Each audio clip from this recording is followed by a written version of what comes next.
எல்லாரும் சேர்ந்து ஒரு தடவை கர்த்தருடைய வசனத்துக்காக நாம் ஜெபம் பண்ணோம். అందరం చేరి ఒక నిమిషము దేవుని వాక్యము కొరకు ప్రార్థించుదాము. கர்த்தர் நம்மோடு பேச வேணும். ప్రభువు మనతో మాట్లాడవలెను.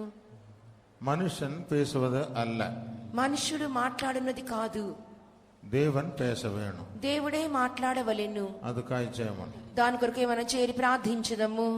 Let us all pray so that the Lord may speak unto each and every one of us. The Lord may lead with His glory. Amen. Hallelujah. Hallelujah. Sharavanamam. Speak unto us, O Lord. Shirivikaravanavam Shiraya Davanamam Thiraya Davam Shiraya. Tavi Mikasami Makara Kurake Paradistana. Mikaswaravan Vinipinchamo Abhishekinchamo. Yesunam Tandi. Amen. జయం అనగానే சொன்னபோது யாருமே ஜெயம் பண்ணல. ప్రార్థన చేయమని చెప్పినప్పుడు ఎవ్వరు కూడా ప్రార్థన చేయలేదు. When we are asking you to pray, nobody is praying. எல்லாரும் சேர்ந்து ஒரு தடவை ஸ்தோத்திரிப்போம். అందరం చేరి ఒక పర్యాయము స్తోత్రించుదాము. Let us all praise God. Praise the Lord. Praise the Lord. Praise the Lord. Praise the Lord. Praise the Lord. Praise the Lord. Praise the Lord. Praise the Lord. Praise the Lord. Praise the Lord. Praise the Lord. Praise the Lord. Praise the Lord. Praise the Lord. Praise the Lord. Praise the Lord. Praise the Lord. நம்முடைய தியானத்துக்காக முதலாம் Samuel 7ஆம் அதிகாரம் 3ஆம் வசனம் 5வது வசனம். మనకు ధ్యానార్థమై మొదటి సమూయేలు 7వ అధ్యాయము 3వ వాక్యము 5వ వాక్యము చదువుకుందాం. For today's morning meditation, 1 Samuel 7th chapter 3rd and 5th verses. அப்பொழுது சாமுவேல் இஸ்ரவேல் குடும்பத்தார் யாவரையும் நோக்கி, நீங்கள் உங்கள் முழு இருதயத்தோடும் கர்த்தரிடத்தில் திரும்புகிறவர்களானால் அந்நிய தேவர்களையும் அஸ்தரோத்தையும் உங்கள் நடுவிலிருந்து விலக்கி உங்கள் இருதயத்தை கர்த்தருக்கு நேராக்கி அவர் ஒருவருக்கே ஆராதனை செய்யுங்கள். அப்பொழுது அவர் உங்களை பெலிஸ்தருடைய கைக்கு நீங்களாக்கி விடுவார் என்றான். பின்பு சாமுவேல், நான் உங்களுக்காக கர்த்தரை மன்றாடும்படிக்கு இஸ்ரவேலர் எல்லாரையும் மிஸ்பாவிலே கூட்டுங்கள் என்றான். And Samuel spake unto all the house of Israel, saying, If ye do return unto the Lord with all your hearts, then put away the strange gods and Ashtaroth from among you, and prepare your hearts unto the Lord, and serve him only, and he will deliver you out of the hand of the Philistines. And Samuel said, Gather all Israel to Mizpeh, and I will pray for you unto the Lord. సమూయేలు ఇశ్రాయేలందరితో ఇట్లనెను, మీ పూర్ణ హృదయముతో యెహోవా యొద్దకు మీరు మళ్ళుకొనిన ఎడల అన్య దేవతలను అష్తారోతు దేవతలను మీ మధ్య నుండి తీసివేసి పట్టుదల కలిగి యెహోవా తట్టు మీ హృదయములను త్రిప్పి ఆయన్ను సేవించుడి. అప్పుడు ఆయన ఫిలిష్తీయుల చేతిలో నుండి మిమ్మల్ని విడిపించును. అంతటా సమూయేలు ఇశ్రాయేలునందరినీ మిస్పాకు పిలువనంపుడి, నేను మీ పక్షమున యెహోవాకు ప్రార్థన చేతునని చెప్పగా. கர்த்தருக்கு ஸ்தோத்திரம். దేవునికి స్తోత్రములు. Praise the Lord. இனி ஒரே பாஷையில வாச்சா போதும். ఇక మీదట ఒకే భాషలో బైబిల్ చదివితే చాలును. Hereafter we request you to pray in one read the Bible in one language. கர்த்தருக்கு ஸ்தோத்திரம். దేవునికి స్తోత్రములు. Praise the Lord. கர்த்தர் ஒருவருக்கே ஆராதனை செய்ய வேண்டும். దేవునికి ఒక్కరికే మనం ఆరాధన చేయవలెను. We are supposed to worship only one God.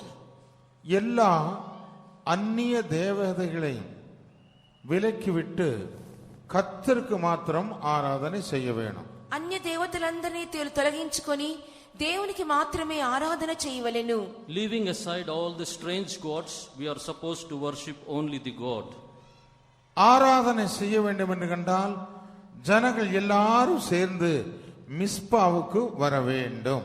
దేవుని సేవించవలను లేదా దేవుని ఆరాధించవలని చెప్పినప్పుడు జనులందరూ కూడా మిస్పాకు రావలెను.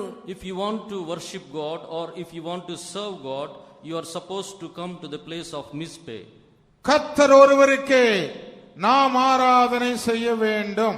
యెహోవాను మాత్రమే సేవించవలెను, ఆరాధన చేయవలెను. You are supposed to serve only the Lord. ஆராதனை செய்ய வேண்டும் என்று கண்டால் எல்லாரும் மிஸ்பாவிலே வந்து கூட வேண்டும். ఆరాధన చేయవలనంటే అందరూ మిస్పాకు వచ్చి చేరవలెను. If you want to serve the Lord or worship the Lord, all of you should come unto Mizpeh. அருமையானவனே, சகோதரே சகோதரியே, நாம் எல்லாரும் கர்த்தருக்கு ஆராதனை செய்யும்படிக்கு இந்த இடத்திலே வந்து சேர்ந்திருக்கிறோம். ప్రియమైన వారలారా, ప్రియమైన సహోదరుడా సహోదరి, మనమందరము దేవుని ఆరాధించుటకే ఈ స్థలమునకు వచ్చి చేరి ఉన్నాము. Dear children of God, dear brother, dear sister, we all have come here to worship the Lord. நம்முடைய பாவங்கள், நம்முடைய சாபங்கள், நம்முடைய பழக்க வழக்கங்கள் எல்லாவற்றையும் விட்டுவிட்டு தேவ சமூகத்தில் வந்து நாம் அவரை ஆராதனை செய்ய வேண்டும். మన పాపములను, మన శాపములను, మన పారంపర్య చారములను విడిచిపెట్టి అందరము దేవుని ఆరాధించుటగాను వచ్చి ఉన్నాము. Leaving aside all our sins, all our curses and all our customs, we have come to worship the Lord. கர்த்தருக்கு ஆராதனை செய்ய வேண்டும் என்று கண்டால் கர்த்தர் ஒரு இடத்தை அவர் தெரிந்து வைத்திருக்கிறார். యెహోవాకు ఆరాధన చేయ నిమిత్తము దేవుడు ఒక స్థలమును ఏర్పాటు చేసి ఉన్నారు. In order to worship the Lord has appointed a place. அந்த இடம்தான் மிஸ்பா என்று சொல்லக்கூடியதான ஒரு இடம். ఆ స్థలమునకు పేరే మిస్పా అని చెప్పబడు స్థలము. And the name of that place is called Mizpeh. கர்த்தருக்கு ஸ்தோத்திரம். దేవునికి స్తోత్రములు. Praise the Lord. மிஸ்பா என்றால் அதனுடைய சரியான ஒரு அர்த்தம் காவல் கோபுரம் என்றுதான் அர்த்தம். మిస్పా అని చెప్పినప్పుడు దానికి సరైన అర్థము కావలి గోపురము. The correct meaning of Mizpeh means it is a tower which protects the place. கர்த்தருக்கு ஸ்தோத்திரம். దేవునికి స్తోత్రములు. அந்த காவல் கோபுரம் என்று சொன்னா ஒரே வார்த்தையில சொல்ல போனால் தேவனுடைய சபையை அது காண்பிக்கிறதா இருக்கிறது.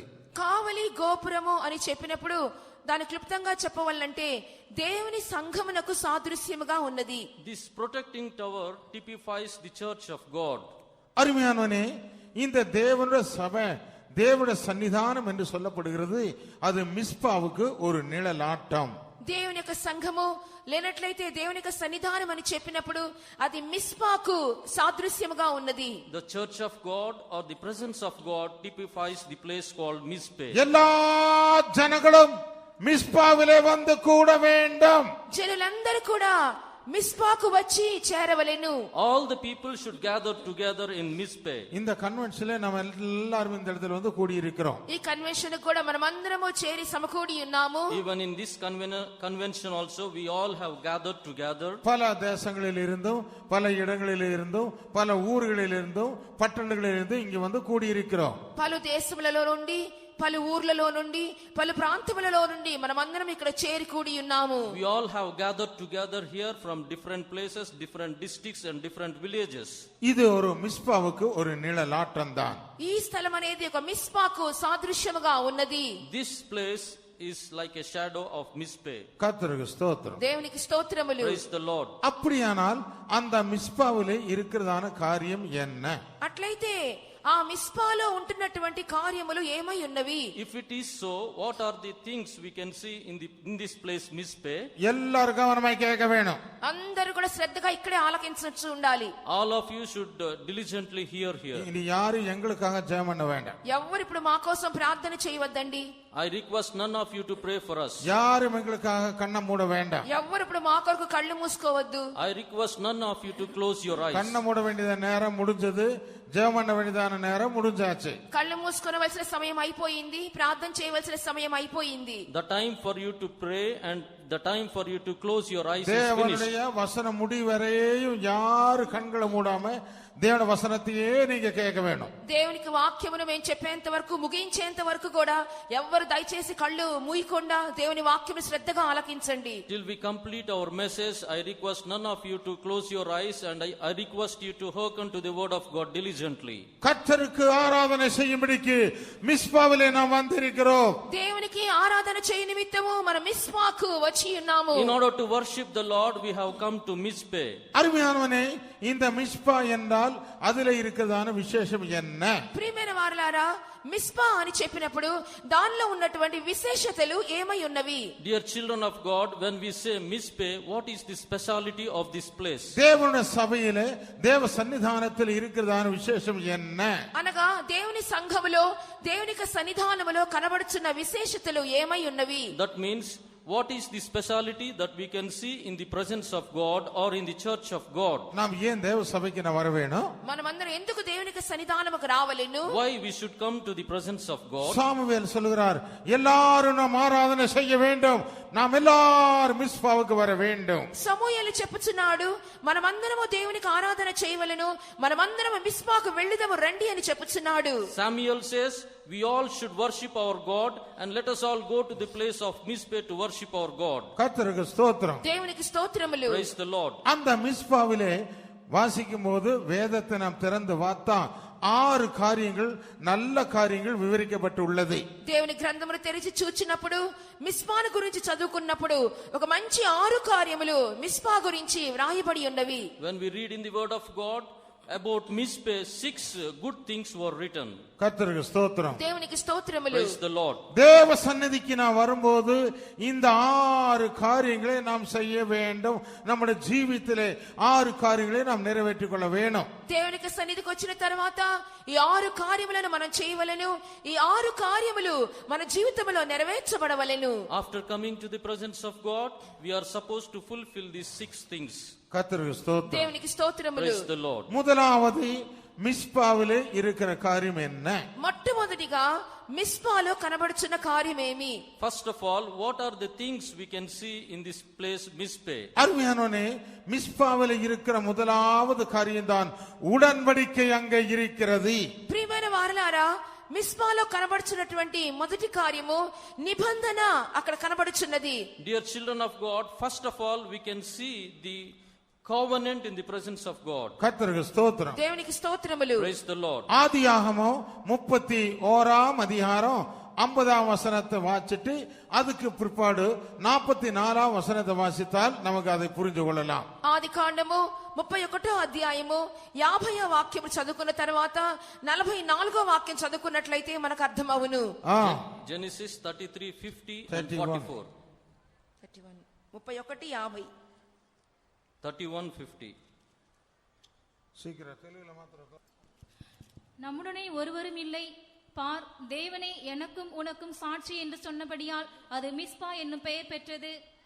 இப்பொழுதும் எனக்கும் உனக்கும் சாட்சியாய் இருக்கும் பொருட்டு நீயும் நானும் உடன்படிக்கை பண்ணிக்கொள்ள கடவோம் என்றான். నాకును నీకును మధ్య నేను నిలిపిన ఈ స్తంభమును చూడుము, ఈ కుప్ప చూడుము. உனக்கும் எனக்கும் அது உடன்படிக்கை என்று சொல்லப்பட்டபடியினாலே அது மிஸ்பா என்று சொல்லப்பட்டது. నాకును నీకును దేవుడే సాక్షి అని చెప్పి అక్కడ మిస్పా అని పేరు పెట్టబడెను. Between you and me the Lord is the witness, and he called that place as Mizpeh. 50ஆம் வசனத்திலே வாசிக்கும் போது அது மிஸ்பா என்று சொல்லப்பட்டது. 50వ వాక్యంలో చూచినప్పుడు అది మిస్పా అని చెప్పబడుచున్నది. When we read in English 49th verse, it says Mizpeh. 44வது வசனத்திலே உடன்படிக்கை அங்கே செய்தார்கள். 44వ వాక్యం చూసినప్పుడు అచ్చట నిబంధన చేసుకొని ఉన్నారు. In 44th verse we read that they have made a covenant. அருமையானவனே, தேவ சபைக்குள்ளே ஒரு மனுஷன் வரும்போது தேவனோடு மனிதனோடு நாம் ஒரு உடன்படிக்கை செய்ய வேண்டும். దేవునికి సన్నిధానములకు ఒక మనుషుడు వచ్చినప్పుడు అతడు దేవునితోనూ మనుషులతోనూ నిబంధన చేయుచున్నాడు. When a person comes to the presence of God, he is making a covenant with him and with the God. எழுத்தின்படி சொல்லப்படுதான உடன்படிக்கை அது யார் யாரோடு செய்தார்கள்? అక్షరానుసారంగా ఇక్కడ చెప్పబడిన నిబంధన ఎవరు ఎవరితో చేసి ఉన్నారు? Here we see about the literal covenant they have made, and who made this covenant with whom. யாக்கோபும் லாபானும் உடன்படிக்கை செய்தார்கள். యాకోబు లాబాను నిబంధన చేసుకొని ఉన్నారు. This covenant is between Jacob and Laban. அருமையானவனே, யாக்கோபு ஒரு ஆவிக்குரிய மனுஷனுக்கும் లాబాన్ ఉలగత్తుకు ஒரு నిழలాటமான ஒரு కార్యం. యాకోబు అని చెప్పినప్పుడు ఆత్మీయమైన మనుషునికి, లాబాన్ అని చెప్పినప్పుడు లోక సంబంధి అయిన మనుషునికి సాదృశ్యంగా ఉంటున్నారు. Jacob typifies a spiritual man and Laban typifies the worldly man. ஒவ்வொருவரும் தேவ சமூகத்தில் வரும்போது உலகத்தோடு உடன்படிக்கை செய்யாம தேவனோயை நாம் பிரியப்படுத்தப்பட முடியாது. దేవుని సన్నిధానానికి వచ్చినప్పుడు మనం లోకముతో నిబంధన చేయకుండా దేవునికి సంతోషపరచలేము. when we come to the presence of God, if we have a covenant with this world, unless we cannot please our God. உலகத்தை நேசிக்கிறவர்கள் யார் தேவனுக்கு பிரியமாய் இருக்கப்பட முடியாது. లోకాన్ని ప్రేమించే వారు ఎవ్వరు కూడా దేవుని సంతోషపరచలేరు. Those people who love this world, they cannot please God. அங்கே செய்யப்பட்டதான உடன்படிக்கை என்னவாய் இருந்தது? అక్కడ చేయబడిన నిబంధన ఏమై ఉన్నది? What was the covenant they have made there? நான் இந்த கல் குவியலை தாண்டி உன்னிடத்தில் வராமல் இருப்பதற்கும் நீ இதை தாண்டி என்னிடத்தில் வராமல் இருப்பதற்கும் ஒரு உடன்படிக்கை. ఈ యొక్క రాళ్ల కుప్ప దాటి నేను అతడికి రాకుండా నిమిత్తమును నీవు ఈ కుప్పను దాటి ఇటు రాకుండా ఉన్న నిమిత్తము నిబంధన చేయుచున్నాము. They have made a covenant that I should not cross the heap of stones and come over there, nor you should cross the heap of stones and come over here. அருமையானவனே, ஒரு மனுஷன் கர்த்தரோடு கூட இருக்க வேண்டும் என்று கண்டால், தேவனுடைய சகல ஆசீர்வாதங்களை பெற்றுக் கொள்ளப்பட வேண்டும் என்று கண்டால், ஞான ஸ்நானத்திலே அவன் உடன்படிக்கை பண்ணி உலகத்தை விட்டு வெளியே வரப்பட வேணும். ఒక మనుషుడు దేవుని యొక్క సకల ఆశీర్వాదాలు పొందవాలంటే బాప్తిసములో దేవునితో నిబంధన చేసి లోకమును విడిచి రావలెను. If a person has to receive blessings from God, he has to take water baptism and take a covenant, and he has to forsake this world and come to the presence of God. சில தேவனுடைய ஜனங்கள் ஞானஸ்நானம் எடுக்கும்போது சரியான ஞானஸ்நானம் எடுக்கிறது இல்லை. కొంతమంది దేవుని బిడ్డలు బాప్తిసం తీసుకుంటున్నప్పుడు సరైన బాప్తిసం తీసుకొనుట లేదు. Some children of God, when they take baptism, they are not taking the right baptism. ஏதோ உலக பிரகாரமாக உலகத்துல நன்மைகளுக்காக மாத்திரம்தான் ஞானஸ்நானம் எடுக்கிறது உண்டு. ఏదో లోక ప్రకారముగా లోక సంబంధమైన మేళ్ల కొరకు వారు బాప్తిసం తీసుకొనుచున్నారు. They are taking baptism for namesake or for these literal blessings. உலகத்தின பதவிகளுக்கும் உலகத்துடைய நன்மைகளுக்கு மாத்திரம் அவள் இடம் கொடுத்து ஞானஸ்நானம் எடுக்கிறது உண்டு. లోక సంబంధమైన పదవి కొరకును లోక సంబంధమైన మేళ్లు ఉపకారాలు పొందు నిమిత్తము వారు బాప్తిసం తీసుకొనుచున్నారు. For the worldly blessings and benefits, they are taking water baptism. சரியான ஒரு உடன்படிக்கை செய்யாமல், உலகத்தோடு நீ உடன்படிக்கை செய்யாமல், பாவத்தோடு உடன்படிக்கை செய்யாமல் நீ ஞானஸ்நானம் எடுத்தா, அருமையானவர்களே, தேவ சமூகத்தில் இருக்கிற ஆசீர்வாதங்களை நீ பெற்றுக்கொள்ளப்பட முடியாது. సరైన రీతిలో నువ్వు లోకముతో నిబంధన చేయకుండా పాపముతో నిబంధన చేయకుండా నువ్వు బాప్తిసం తీసుకుంటే దేవునికి ఆశీర్వాదములను పొందలేవు. If you take baptism without having a proper covenant with this world or with this Satan, you cannot receive the blessings from God. ஏனென்று கண்டா தேவனுடைய வசனம் என்ன சொல்லுகிறது? ఎందువలనంటే దేవుని వాక్యం ఏం చెప్పుచున్నది? The reason is what the word of God says. முதலாம் பேதுரு 3ஆம் அதிகாரம் 21வது வசனத்திலே வாசிக்கும்போது, మొదటి పేతురు 3వ అధ్యాయము 21వ వాక్యం చదువుచున్నప్పుడు 1 Peter 3:21 we read, அதற்கு ஒப்பனையான ஞானஸ்நானமானது என்று ஆரம்பமாகிறது. దానికి సాదృశ్యమైన బాప్తిసము అని ప్రారంభించబడుచున్నది. கடைசியிலே வாசிக்கும் போது நல்ல మనసాక్షిயின் உடன்படிக்கை என்று சொல்லப்படுகிறது. చివరగా చూసినప్పుడు నిర్మలమైన మనస్సాక్షినిచ్చు ప్రత్యుత్తరమని రాయబడి ఉన్నది. finally we read here, it gives a good conscience. அருமையானவனே, நல்ல మనసాட்சியோடு நீ சரியான உடன்படிக்கை செய்யாம நீ தேவ சமூகத்தில் வந்தா தேவனுடைய ஆசீர்வாதங்களை நீ பெற்றுக்கொள்ளப்பட முடியாது. మంచి మనస్సాక్షితో నీవు దేవునితో నిబంధన చేయకుండా ఉన్నట్లయితే దేవునికి ఆశీర్వాదములను నువ్వు పొందలేవు. If you do not have good covenant with good conscience, then you cannot receive blessings from God. இந்த உலகத்தில் நீ இருந்தாலும் கூட உலகத்துக்கு நீ எந்த அளவுக்கும் நீ சொந்தம் இல்லாதவனாய் நீ ஜீவிக்கப்பட வேணும். నువ్వు ఈ లోకములో జీవిస్తున్నప్పటికీ లోకములో ఎటువంటి సంబంధం లేకుండా నువ్వు జీవించవలెను. As long as you live in this world, you should not have any take part of this world. இயேசு உலகத்தில் இருந்தாலும் இந்த உலகத்துக்குரியவன் அல்ல என்பதை அவர் வெளிப்படுத்தினாரே.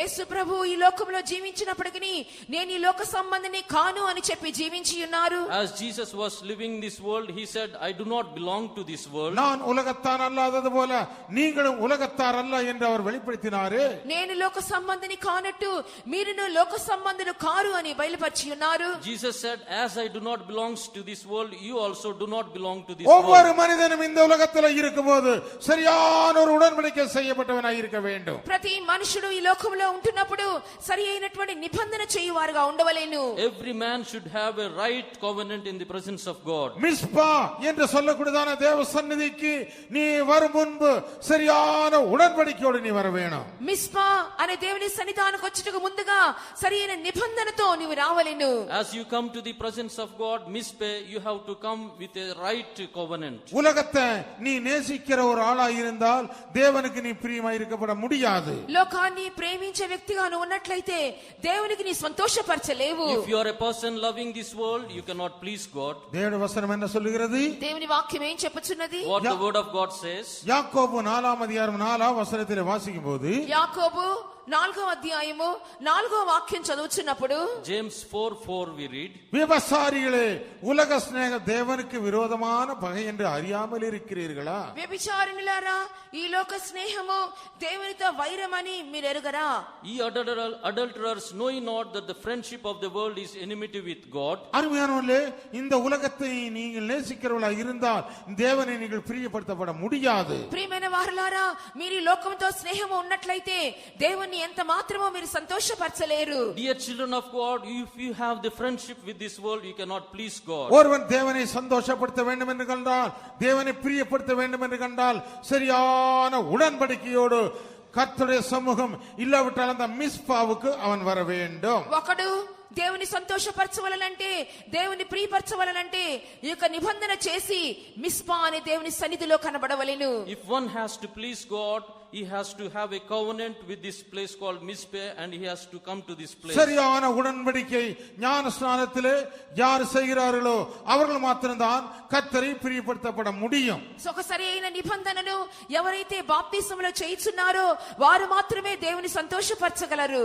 Those who take a right covenant with right baptism, they will please God. இந்த உலகத்துக்காக மாத்திரம் ஒரு ஆள் ஞானஸ்நானம் எடுப்பான் என்று கண்டால் அந்த ஆள் எல்லாரை பார்க்கிலும் அவன் பரிதபிக்க கூடியவனாய் இருக்கிறான். ఈ లోకం కోసం మాత్రమే నువ్వు బాప్తిసం పొందినట్లయితే అటువంటి మనుషుడు సమస్త మనుషుల కంటే దౌర్భాగ్యుడిగా ఎంచబడును. If you take water baptism for the sake of this world, then you are the most wretched person among this world. தேவனுடைய வசனம் என்ன சொல்லுகிறது? దేవుని వాక్యం ఏం చెప్పుచున్నది? What does the word of God says? முதலாம் கொரிந்தியர் 15ஆம் அதிகாரம் 19ஆம் வசனத்திலே வரும்போது, మొదటి కొరింథీ 15వ అధ్యాయము 19వ వాక్యానికి వచ్చినప్పుడు 1 Corinthians 15:19 we read. இந்த உலகத்துக்காக மாத்திரம் ஒருவன் கிறிஸ்துவின் மேல் நம்பிக்கையுள்ளவனாய் இருந்தால் எல்லாரை பார்க்கிலும் பரிதபிக்க கூடியவனாய் இருக்கிறான். ఈ జీవిత కాలం మట్టుకే మనం క్రీస్తునందు నిరీక్షించు వారమైన ఎడల మనుషులందరికంటే దౌర్భాగ్యులమై ఉందుము. If in this life only we have hope in Christ, we are all men most miserable.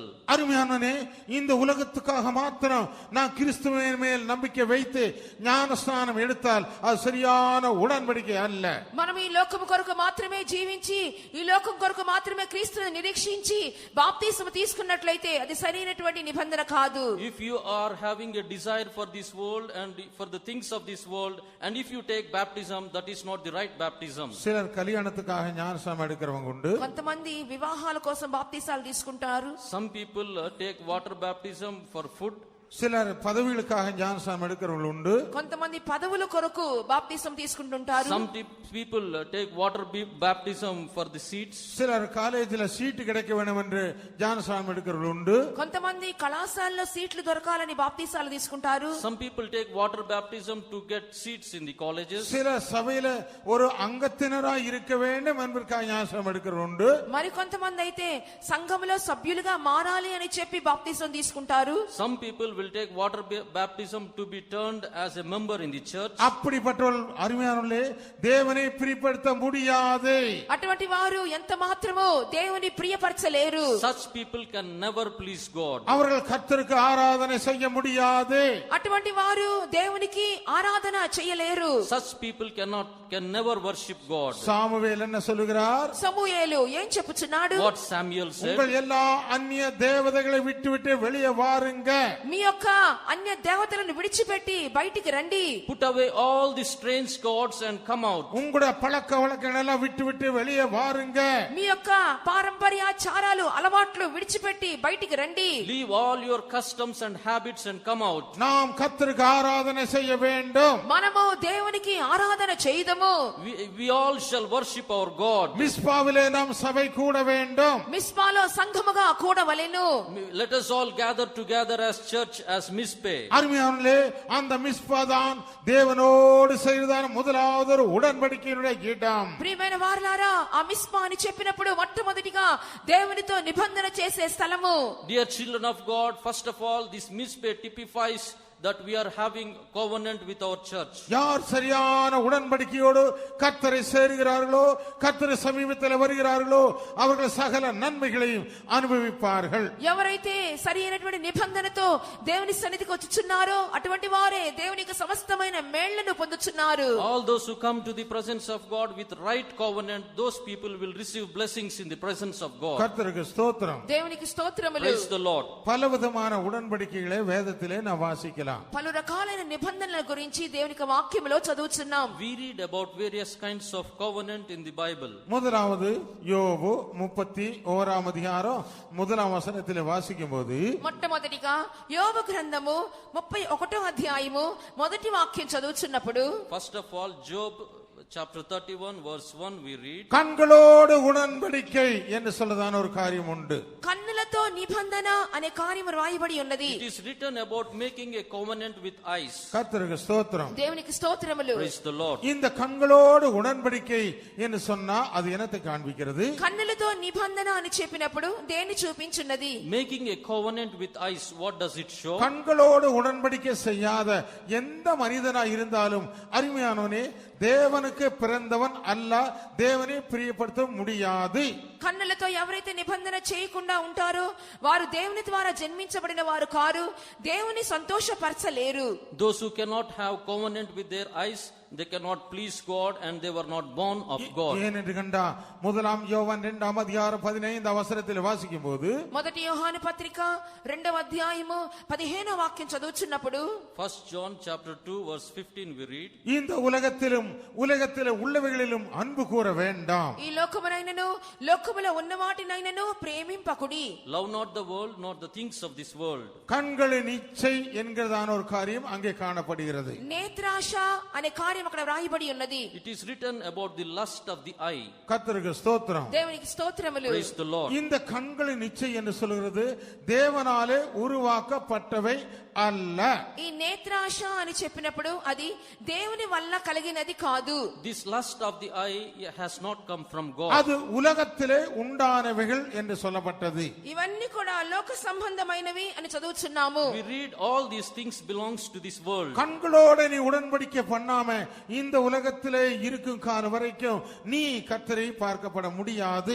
నీవు కన్నులతో నిబంధన చేయకుండా ఈ లోకములో ఉన్నంత వరకు నువ్వు దేవుని నువ్వు చూడలేవు. In this world, if you do not have a covenant with your eyes, you cannot see your God. மிஸ்பாவிலே வந்து கூடுங்கள் என்றால் அதன் அர்த்தம் சரியான உடன்படிக்கை, ஞானஸ்நானத்திலே நாம் தேவனோடு செய்ததான உடன்படிக்கை. మిస్పా అని చెప్పుచున్నప్పుడు బాప్తిసములో నీవు సరైన నిబంధన నువ్వు దేవునితో చేయుట అయ్యున్నది. When we say Mizpeh, that means you are having a right covenant with God and having the right baptism. அந்த உடன்படிக்கை முதலாவது ஞானஸ்நானத்தில் ஆரம்பமாகிறது, அதோடு கூட கண்களிலே கூட ஆரம்பமாகிறது. ఆ యొక్క నిబంధనను చెప్పినప్పుడు మొట్టమొదటిగా బాప్తిసంలో ప్రారంభించబడుచున్నది, కన్నులతో కూడా నిబంధన చేయుట అవసరమైయున్నది. First of all, this covenant is beginning with water baptism. Thereafter, we have to take a covenant with our eyes. அருமையானவர்களே, இப்படி யார் சரியான உடன்படிக்கை செய்து தேவ சமூகமாகிய மிஸ்பாவுக்கு வருகிறார்களோ அவர்கள் கர்த்தராலே ஆசீர்வதிக்கப்படுகிறார்கள். ఈ విధంగా ఒక సరైన నిబంధన చేసి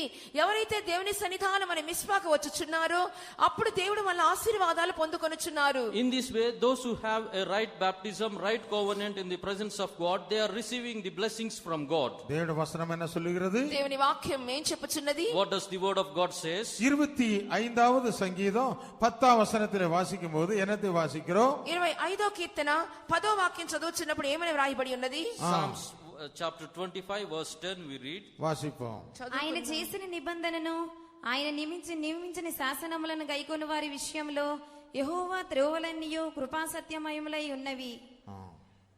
கர்த்தருக்கு ஸ்தோத்திரம். దేవునికి స్తోత్రములు. அவருடைய கண்கள் யார் மேல பதிக்கப்பட்டு இருக்கிறது? ఆయన యొక్క కనుదృష్టి ఎవరి మీద ఉన్నది? On whom his sight is? உடன்படிக்கை செய்தவர்கள் மேலதான் அவருடைய கண்கள் வைக்கப்பட்டிருக்கிறது. ఎవరైతే నిబంధన చేయుచున్నారో వారి మీదనే ఆయన దృష్టి కనబడుచున్నది. Those who make a covenant, on them the sight of the Lord is.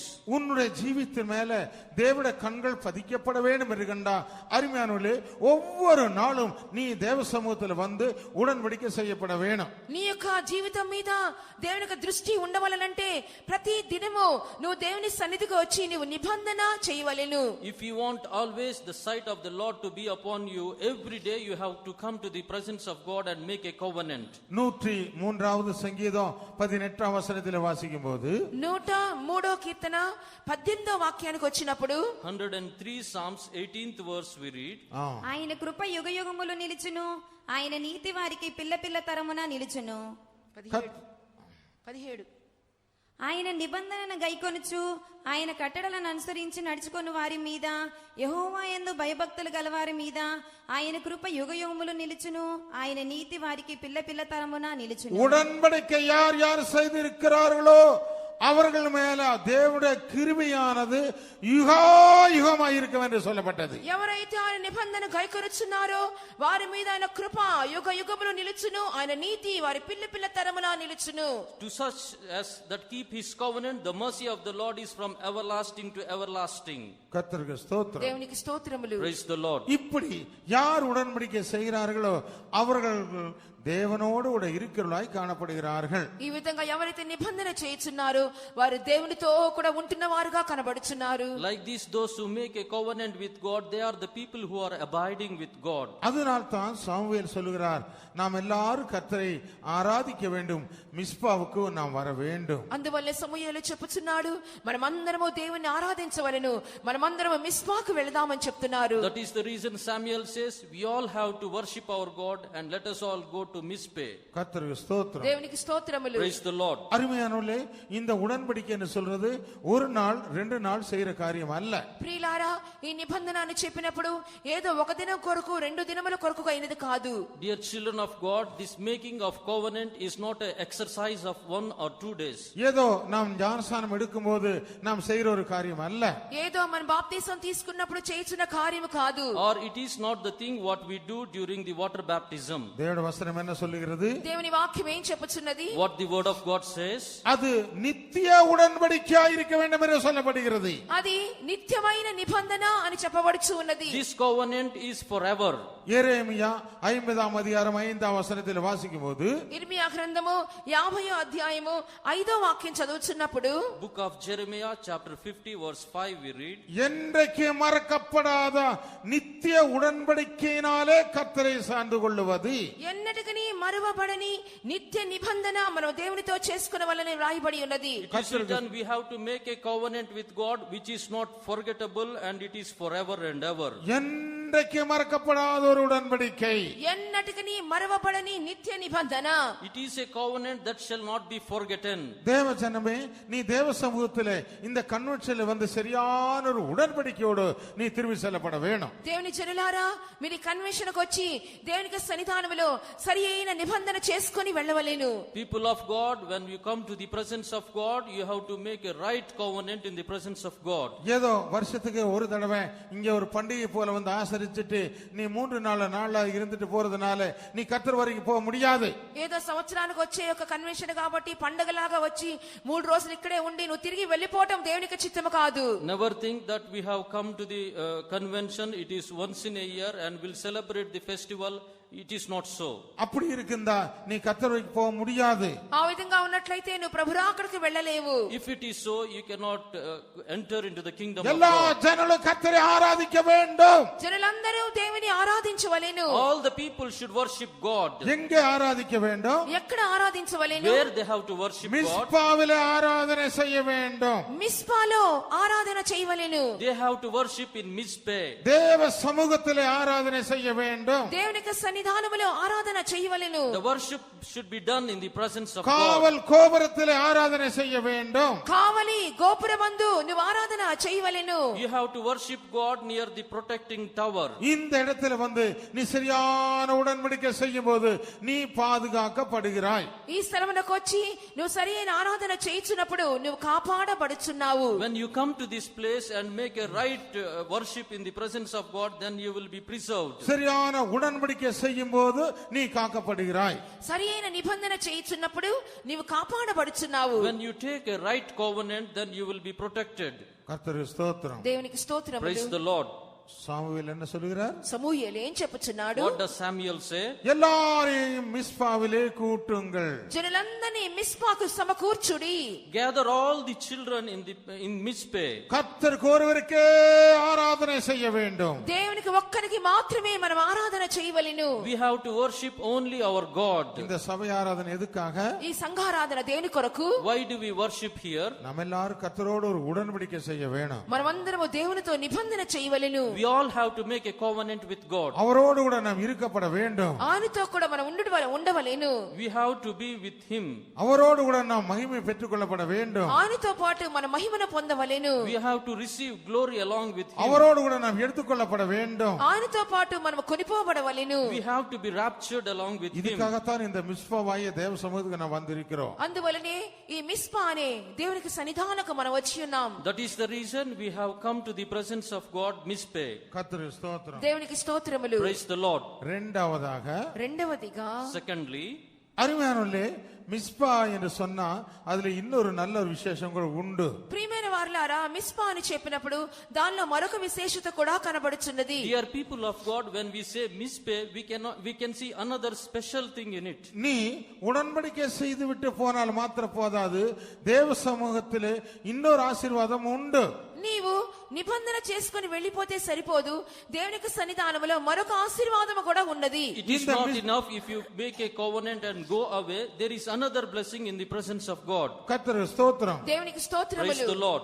மிஸ்பாவில் இருக்கிற இரண்டாவது விசேஷம் என்னவென்றால் தேவனுடைய சன்னிதானம் அங்கே சஞ்சாரம் செய்து கொண்டிருக்கிறது. మిస్పా అని చెప్పినప్పుడు మరొక విశేషత ఏమనగా దేవుని యొక్క సన్నిధానము అక్కడ సంచరించుచుండును. The second blessing in Mizpeh is the presence of God is moving over there. நியாயாதிபதிகள் புஸ்தகம் 11ஆம் அதிகாரம் 11ஆம் வசனத்திலே வாசிக்கும் போது, న్యాయాధిపతుల పుస్తకము 11వ అధ్యాయము 11వ వాక్యం చదువుచున్నప్పుడు, Judges 11:11 we read, தேவனுடைய சமூகமானது அந்த மிஸ்பாவிலே இருந்தது. యెహోవా సన్నిధి, దేవుని సన్నిధి మిస్పాలో కనబడుచున్నది. the presence of God is seen in Mizpeh.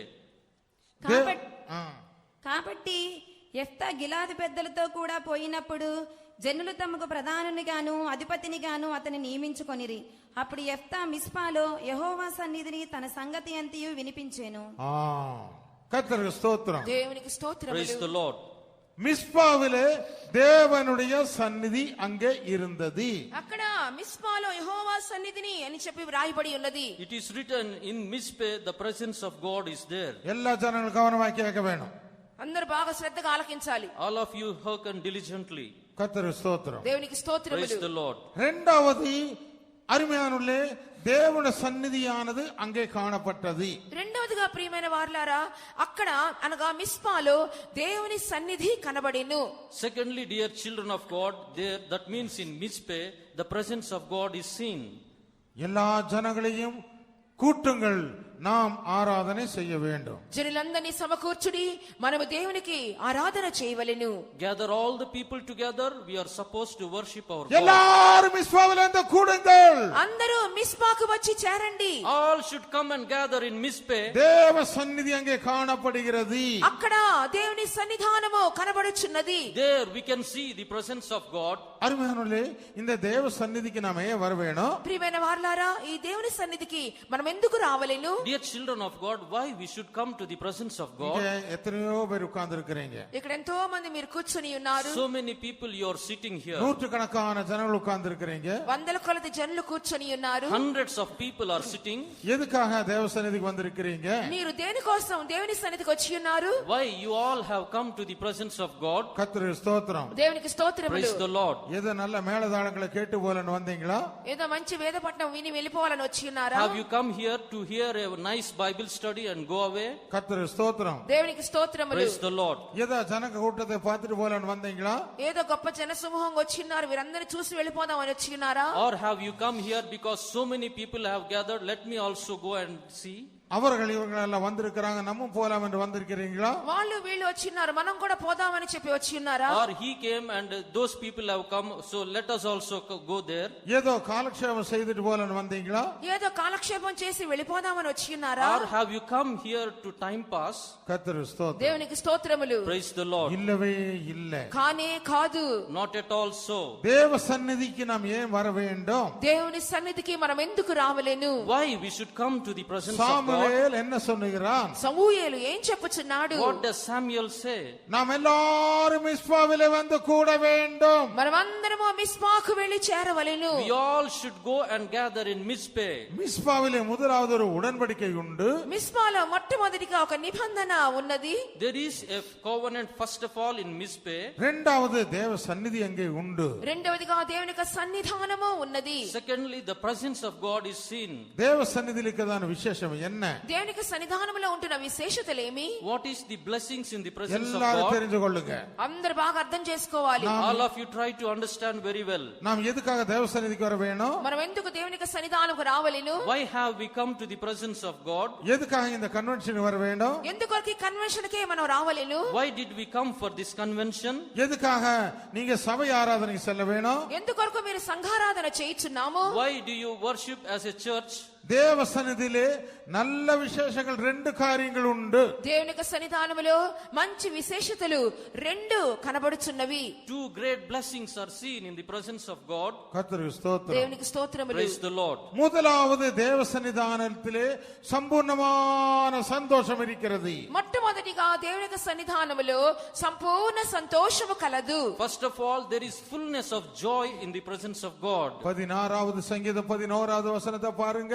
16వ కీర్తన 11వ వాక్యము చూడండి. As we read in book of Psalms chapter 16 verse 11, జీవమార్గమును నీవు నాకు తెలియజేసేదవు, నీ సన్నిధిని సంపూర్ణ సంతోషము కలదు, నీ కుడి చేతిలో నిత్యము సుఖములు కలవు.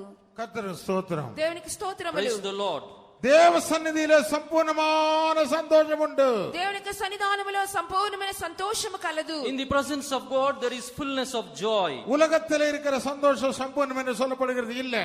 లోకములో సంపూర్ణమైన సంతోషం అనేది లేదు. There is no fullness of joy in this world. பணத்திலே அது சம்பூர்ண சந்தோஷம் இல்ல.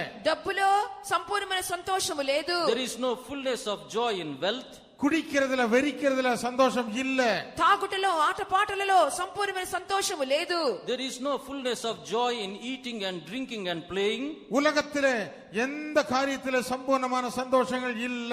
లోకములో మరి ఏ కార్యాన్ని చూసినా సరే వాటిలో సంపూర్ణమైన సంతోషము లేనే లేదు. In this world you cannot find the fullness of joy in anything. பணம் ஒரு நாள் உன்னை சம்பூர்ண சந்தோஷத்திலே நடத்துவது இல்லை. డబ్బు నిన్ను ఎన్నడూ కూడా సంపూర్ణమైన సంతోషములోనికి నడిపించలేదు. Money can never lead you into the fullness of joy. வெள்ளியோ பொன்னோ ஒரு நாள் உன்னை சம்பூர்ண சந்தோஷத்திலே நடத்துவது இல்லை. బంగారము కాని వెండి కాని నిన్ను సంపూర్ణమైన సంతోషానికి నడిపించలేదు. Neither silver nor gold can lead you into the fullness of joy. ஆகாரம் ஒரு நாள் உன்னை சம்பூர்ண சந்தோஷத்திலே நடத்துவது இல்லை. ఆహారము కూడా నిన్ను ఎన్నడూ సంపూర్ణమైన సంతోషములకు నడిపించలేదు. The food what you eat also can never lead you into the fullness of joy. உன்னுடைய படிப்போ பட்டமோ ஒரு நாள் உன்னை சம்பூர்ண சந்தோஷத்திலே நடத்துவது இல்லை. నీ విద్యాభ్యాసాలో నీ పట్టములో నిన్ను సంపూర్ణమైన సంతోషములకు నడిపించలేవు. Your educations, your certificates, they cannot lead you into the fullness of joy. இந்த உலகத்திலே காணப்படுகிற சந்தோஷங்கள் எல்லாம் சீக்கிரத்திலே அழிந்து போகிற சந்தோஷங்கள். ఈ లోకములో కనబడుచున్నటువంటి ఈ ప్రస్తుత సంతోషములన్నీ కూడా అవన్నీ త్వరగా గతించిపోవునవే. All the temporary joy what you see in this world is going to perish away very soon. கர்த்தருக்கு ஸ்தோத்திரம். దేవునికి స్తోత్రములు. Praise the Lord. சாலமோன் தன்னுடைய புஸ்தகத்தில் எழுதும்போது என்ன சொன்னார்? సొలొమోను తన పుస్తకంలో రాసినప్పుడు ఏమని చెప్తున్నాడు? Solomon, when he is writing in his book, what does he write? பிரசங்கி புஸ்தகம் 2ஆம் அதிகாரம் 10ஆம் வசனத்தில் இருந்து வாசிக்கும் போது, ప్రసంగి పుస్తకము 2వ అధ్యాయము 10వ వాక్యం నుండి చదువుతున్నప్పుడు, Book of Ecclesiastes chapter 2 verse 10. என் கண்கள் ஆசித்தவைகளிலே ஒன்றை நான் அதை தடை செய்யவில்லை. నా కన్నులు ఆశించిన వాటిలో దేనిని చూడకుండా నేను అభ్యంతరము చేయలేదు. I cannot forsake my eyes that it cannot see. என் இருதயம் என்னென்ன காரியங்கள் ஆசித்ததோ அந்த காரியங்களுக்கு நான் இடம் கொடுத்தேன், ஆனால் ஒன்றுமே என்னை திருப்திப்படுத்தவில்லை.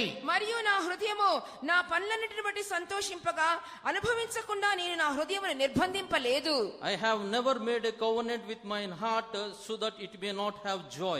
அருமையானவனே, அதே மனிதன் தான் கடைசியிலே எழுதும்போது என்ன சொன்னான் தெரியுமா? అదే మనుషుడు ఇలాగ రాసిన తర్వాత చివరిలో ఏమంటున్నాడో తెలియనా? Dear children of God, the same person after writing all these things, finally you know what he is writing. ஒருவன் காற்றுக்கு பிரயாசப்பட்டது போலதான் மாறி போயினது. ఒకడు గాలికై ప్రయాసపడినట్టుగానే మారిపోవచ్చున్నది. One is striving hard for something. இது வியர்த்தமும் இல்லாவிட்டால் மாயையுமாய் காணப்படுகிறது.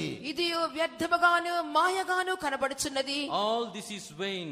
தேவ ஜனங்களே, தேவ சந்நிதிக்கு வந்த ஜனங்களே, இந்த உலகத்திலே காணப்படுகிற எந்த சந்தோஷம் உன்னை ஒரு நாளும் பரிபூர்ண சந்தோஷத்துக்குள்ளே நடத்துவது இல்லை. ప్రియమైన వారలారా, ఈ లోకంలో కనబడుచున్నటువంటి ఎటువంటి సంతోషము కూడా నిన్ను పరిపూర్ణమైన సంతోషములోకి నడిపించలేవు. Dear children of God, all the pleasures of this world cannot lead you into the fullness of joy. இந்த உலகத்திலே காணப்படுகிற சந்தோஷங்கள் அல்பகால சந்தோஷங்கள் என்பதை மாத்திரம் நீ அறிந்து கொள்ள வேணும். ఈ లోకములో కనబడుచున్న సంతోషాలన్నీ కూడా అల్పకాలం ఉండే సంతోషాలను మాత్రం జ్ఞాపకం ఉంచుకొనుము. Understand that all the pleasures of this world are temporary. கர்த்தருக்கு ஸ்தோத்திரம். దేవునికి స్తోత్రములు. Praise the Lord. அழியாதொரு சந்தோஷம் உண்டு, என்றைக்கு நிலைத்திருக்கிற சந்தோஷம் உண்டு, அதுதான் தேவ சந்நிதியிலே உனக்காய் வைக்கப்பட்டு இருக்கிறது. నశించిపోని సంతోషములున్నవి, నిత్యానిత్యము నిలబడే సంతోషములున్నవి, అవి దేవుని యొక్క సన్నిధానములో నీకు దొరుకుచున్నవి. There are pleasures which are for a while, and there are pleasure and joy in the presence of God forevermore. இந்த சந்தோஷத்தையும் இந்த சமாதானத்தை அருளும்படிக்குத்தான் கர்த்தராகிய இயேசு உலகத்திலே வந்தது. ఈ యొక్క సంతోషమును సమాధానమును ఇచ్చుటకే ప్రభువైన యేసుక్రీస్తు ఈ లోకములోకి వచ్చి ఉన్నారు. In order to grant you this peace and this fullness of joy, the Lord Jesus Christ have come into this world. இயேசு சொல்லும்போது என்ன சொன்னாரு? యేసు చెప్పుచున్నప్పుడు ఏమని చెప్పి ఉన్నారు? When Jesus is saying, what did he say? யோவான் சுவிசேஷம் 14ஆம் அதிகாரம் 17ஆம் வசனத்தில் வாசிக்கும்போது 27ஆம் வசனம், యోహాను సువార్త 16వ అధ్యాయము 14:27, 14:27లో ఏం చూస్తున్నాం? என் சமாதானத்தையே நான் உங்களுக்கு தருகிறேன், నా శాంతినే మీకు అనుగ్రహించుచున్నాను. I shall leave my peace unto you. கர்த்தருக்கு ஸ்தோத்திரம். దేవునికి స్తోత్రములు. Praise the Lord. யார் தேவ சந்நிதிக்கு வருகிறார்களோ இந்த சந்தோஷத்தை பெற்றுக்கொள்ளப்பட முடியும். ఎవరైతే దేవునికి సన్నిధానంకి వచ్చుచున్నారో ఇటువంటి సంతోషాన్ని పొందుచున్నారు. Those who come to the presence of God will receive such blessings. இந்த காலை நேரத்தில் தேவ சந்நிதியில வந்து தேவனுடைய சந்தோஷத்தை பெற்றவங்க எல்லாரும் கைகள் உயர்த்தி ஒரு தடவை ஹல்லேலூயா சொல்லுங்க. ఈ ఉదయ కాలమందు దేవునికి సన్నిధానంకి వచ్చిన తర్వాత దేవుని సంతోషాన్ని పొందుకున్న వారందరూ చేతుల పైకెత్తి ఒకసారి హల్లెలూయా చెప్పుకుందాం. Hallelujah.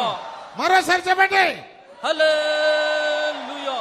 கர்த்தருக்கு ஸ்தோத்திரம். దేవునికి స్తోత్రం. Praise the Lord. இந்த சந்தோஷம் என்றைக்கும் அழியாதது. ఈ సంతోషం ఎన్నటికీ నాశనము కానిది. This joy will never fade away.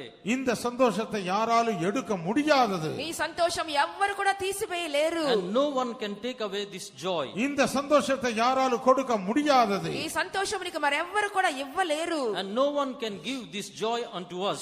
இந்த சந்தோஷம் பரிசுத்த ஆவியினாலே தரப்படுகிறது என்று நாம் வாசிக்கிறோமே. ఈ యొక్క సంతోషము పరిశుద్ధాత్మ ద్వారా అనుగ్రహించబడుచున్నదని వ్రాయబడి ఉన్నది. It is written that this joy has been granted by the Holy Spirit. ரோமர் 14ஆம் அதிகாரம் 17 வசனத்தில் வாசிக்கும்போது, రోమిలికి రాసిన పత్రిక 16వ అధ్యాయము 14:17, 14:17లో చదువుచున్నప్పుడు, Romans 14:17 we read, தேவனுடைய ராஜ்யம் புசிப்பும் குடிப்பும் அல்ல, దేవునికి రాజ్యము భోజనమును పానమును కాదు గాని the kingdom of God is not meat and drink.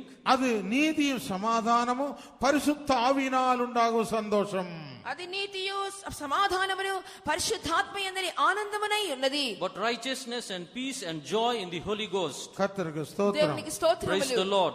இந்த சந்தோஷத்தை நீ பெற்றுக்கொள்ள வேண்டும் என்று கண்டால் உன்னுடைய எல்லா பழக்க வழக்கங்களை விட்டு கர்த்தர் ஒருவருக்கே ஆராதனை செய்யும்படிக்கு தேவ சன்னிதானமாய அந்த மிஸ்பாவுக்கு நீ வர வேண்டும். ఈ సంతోషాన్ని నీవు కూడా పొందుకొనవలనంటే నీ అలవాట్లను నీ పారంపర్యాచారాలను విడిచిపెట్టి దేవుని సన్నిధానంకి వచ్చి మిస్పాలో నువ్వు సంతోషించవలెను. If you want to receive this joy and peace in the presence of God, leave all your customs and your habits and come to the presence of God. கர்த்தருக்கு ஸ்தோத்திரம். దేవునికి స్తోత్రములు. Praise the Lord. இந்த மிஸ்பாவிலே தேவ சந்நிதி இருக்குதுன்னு நான் வாசித்தோம். ఈ మిస్పాలో దేవుని సన్నిధి ఉన్నదని చదివి ఉన్నాం. We read that the presence of God is here in Mizpeh. தேவனுடைய சந்நிதியிலே ரெண்டு விசேஷங்கள் உண்டு. దేవుని యొక్క సన్నిధానములో రెండు విశేషతలు కలవు. There are two blessings in the presence of God. ஒன்று நித்திய சந்தோஷம் உண்டு. ఒకటి నిత్యమైన సంతోషము కలదు. One is joy forever. இரண்டாவதாக రెండవదిగా தேவ சந்நிதியில் இருக்கிற விசேஷம் என்ன? దేవుని సన్నిధానంలో ఉన్న విశేషత ఏంటి? What is the second blessing in the presence of God? இளைப்பாறுதல் உண்டு. విశ్రాంతి ఉన్నది. Rest. கர்த்தருக்கு ஸ்தோத்திரம். దేవునికి Praise the Lord. స్తోత్రములు. எங்க போனாலும் உனக்கு இளைப்பாறுதல் கிடைக்காது. ఎక్కడికి వెళ్ళినా సరే నీకు విశ్రాంతి దొరకదు. Wherever you go, you cannot find this rest. பணத்தினால் அது வாங்க முடியாது. అది డబ్బు ద్వారా నువ్వు కొనలేవు. You cannot buy this rest by money. மனுஷனால் அது வாங்க முடியாது. అది మనుషుల ద్వారా నువ్వు కొనలేవు. You cannot obtain this rest by Una- people. உன்னுடைய படிப்பினால வாங்க முடியாது. నీ విద్యాభ్యాసం ద్వారా నువ్వు దాన్ని కొనలేవు. You cannot obtain this rest by your qualifications. உன்னுடைய எந்த முயற்சினாலும் அதை வாங்க முடியாது. నీ ఎటువంటి ప్రయాసముల ద్వారా కూడా నువ్వు దాన్ని కొనుక్కొనలేవు. However you strive, you cannot buy this rest. தேவஜனமே, மிஸ்பாவாய தேவ சமூகத்துக்கு வந்தால் மாத்திரம்தான் உனக்கு இளைப்பாறுதல் கிடைக்கும். ప్రియమైన వారలారా, మిస్పా అని చెప్పుచున్నటువంటి దేవుని సన్నిధికి వచ్చినప్పుడు మాత్రమే నీకు విశ్రాంతి దొరుకును. Dear children of God, when you come to the place called Mizpeh, the presence of God, then only you can find this rest. இன்றைக்கு தெரியாத ஜனங்கள் இளைப்பாறுதலுக்கும் ஆத்ம சாந்திக்கும் எங்கெங்கோ ஊராய் சுத்திட்டு இருக்கிறாங்க. ఈ దినాల్లో విశ్రాంతి పొందాలని, ఆత్మశాంతి పొందాలని ఎన్నో ఊర్లు ఎన్నో స్థలములకు వెళుతూ ఉన్నారు. In these days, so many people, they are doing so many pilgrims in order to find rest in their life. அதுக்காக எவ்வளவோ செலவு செய்கிறார்கள். దాని కొరకు ఎన్నో డబ్బులు ఖర్చు పెట్టుచున్నారు. For that reason, they are spending huge amount of money. அதுக்காக எவ்வளவோ பொருத்தனைகள் செய்கிறார்கள். దాని కొరకు ఎన్నో మొక్కుబళ్ళు చేసుకుంటున్నారు. For that, they are giving many oaths unto God. கர்த்தருக்கு ஸ்தோத்திரம். దేవునికి స్తోత్రములు. Praise the Lord. இதுக்காக எத்தனையோ தீட்சைகள் செய்கிறார்கள். ఎన్నో దీక్షలు కూడా నిర్వహిస్తూ ఉన్నారు. For this, so many people are doing so many things. கர்த்தருக்கு ஸ்தோத்திரம். దేవునికి స్తోత్రములు. Praise the Lord. முடியவே முடியாது. వీలు పడనే వీలు పడదు. It is impossible. இளைப்பாறுதல் கிடைக்காது. విశ్రాంతి నీకు దొరకదు.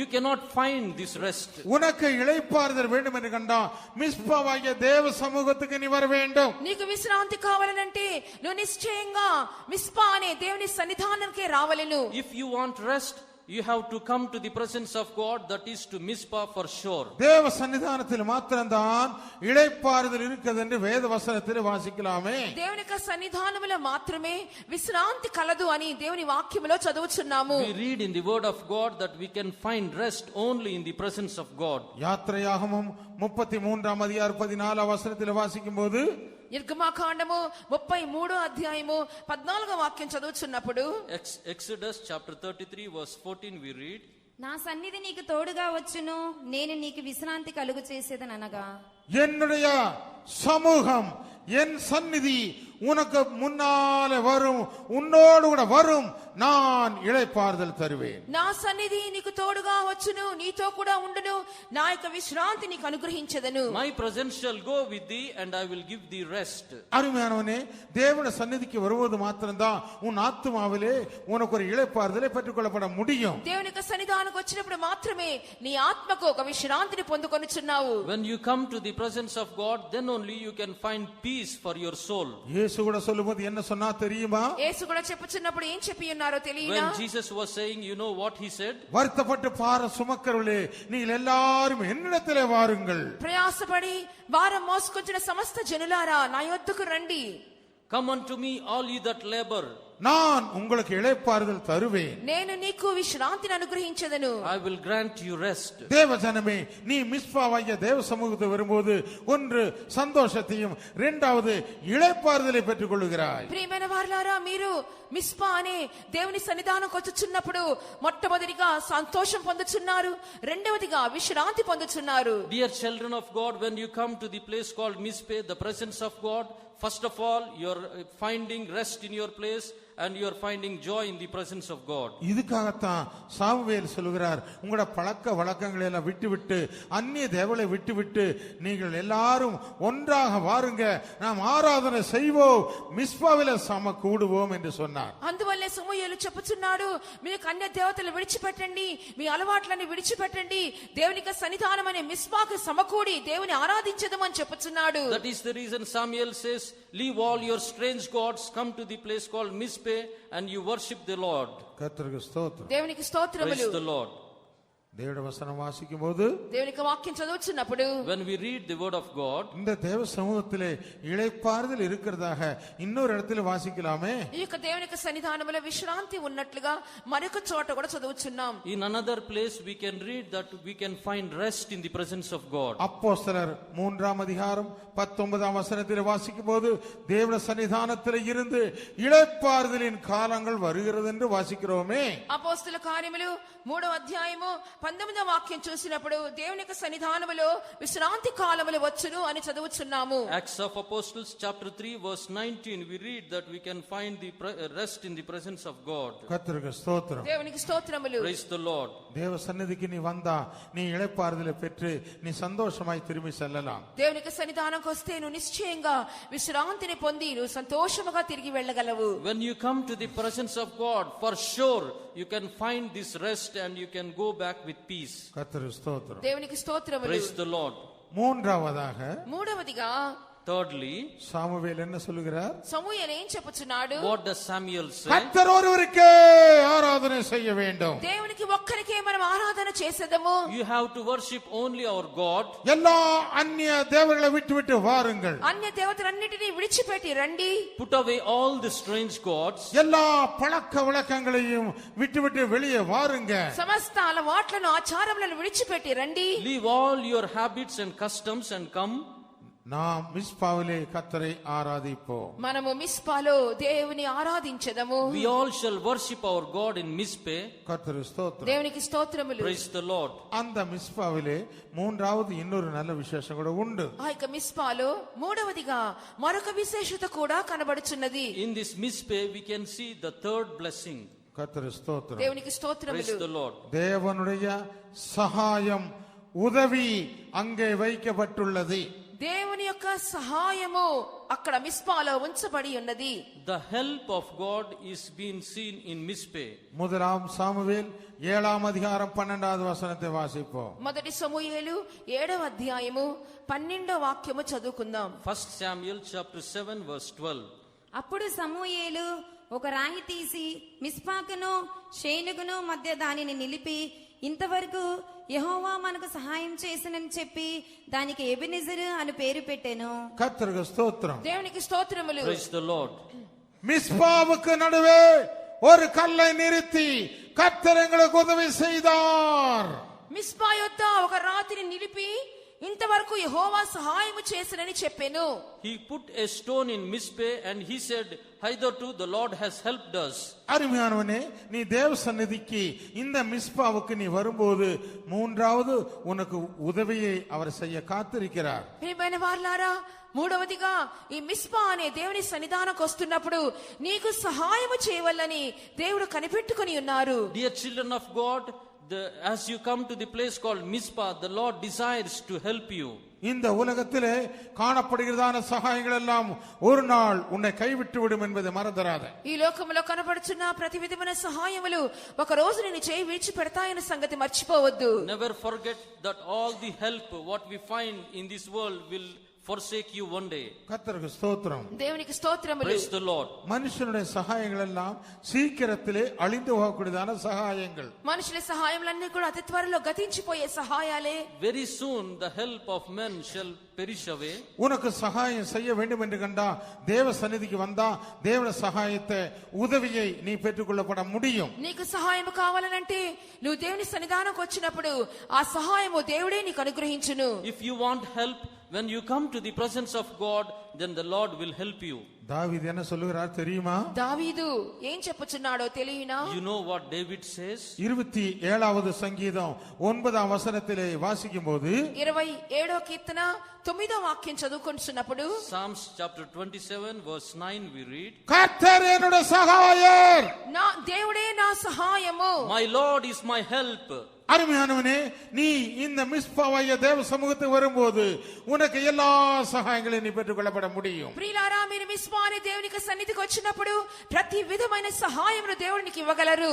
Dear children of God, when you come to the place called Mizpeh, the presence of God, you can find every help in the presence of எல்லா God. அந்நிய தேவர்களை விட்டுவிட்டு எல்லா பழக்கவழக்கங்களையும் விட்டுவிட்டு மிஸ்பாவைய தேவ சமூகத்துக்கு வந்தால் உனக்கு சகாயம் கிடைக்கும். ప్రతి విధమైన అలవాట్లను విడిచిపెట్టి అన్య దేవతలను విడిచిపెట్టి నువ్వు మిస్పా అనే దేవుని సన్నిధానంకు వస్తున్నప్పుడు నిశ్చయంగా నీకు దేవుని సహాయము లభించును. When you put away all the strange gods and when you put away all your practices and come to the presence of God, you will receive the help in the presence of God for sure. உலகத்துடைய சகாயங்களை நீ நோக்கி சென்றால் அது உனக்கு என்னைக்கும் இந்த சகாயங்கள் நிலைத்திருக்கிறது இல்ல.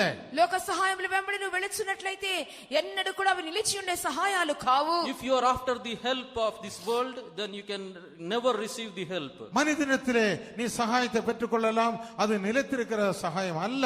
మనుషుల యొద్ద నుండి ఒకవేళ నువ్వు సహాయాలు పొందుకోవచ్చు, కానీ అవి శాశ్వతంగా నిలిచి ఉండే సహాయాలు కావు. If you desire to have help from men, and that help is not going to be forever. கர்த்தருக்கு ஸ்தோத்திரம். దేవునికి స్తోత్రములు. Praise the Lord. பரிசுத்த பவுல் சொல்லும்போது పరిశుద్ధుడైన పౌలు చెప్పుచున్నప్పుడు Saint Paul says, எபிரேயர் 13వ அதிகாரம் 6వ వచనத்திலே என்ன சொல்லுகிறார்? హెబ్రీయుల రాసిన పత్రిక 13వ అధ్యాయము 6వ వాక్యం చదువుచున్నప్పుడు கர்த்தர் எனக்கு சகாயர், దేవుడు నాకు సహాయము, the Lord is my help. நான் பயப்படுகிறது இல்லை, నేను భయపడుట లేదు, I am not afraid. மனுஷன் எனக்கு என்ன செய்வான்? నరమాత్రుడు నాకేమి చేయగలడు? What can man do unto me?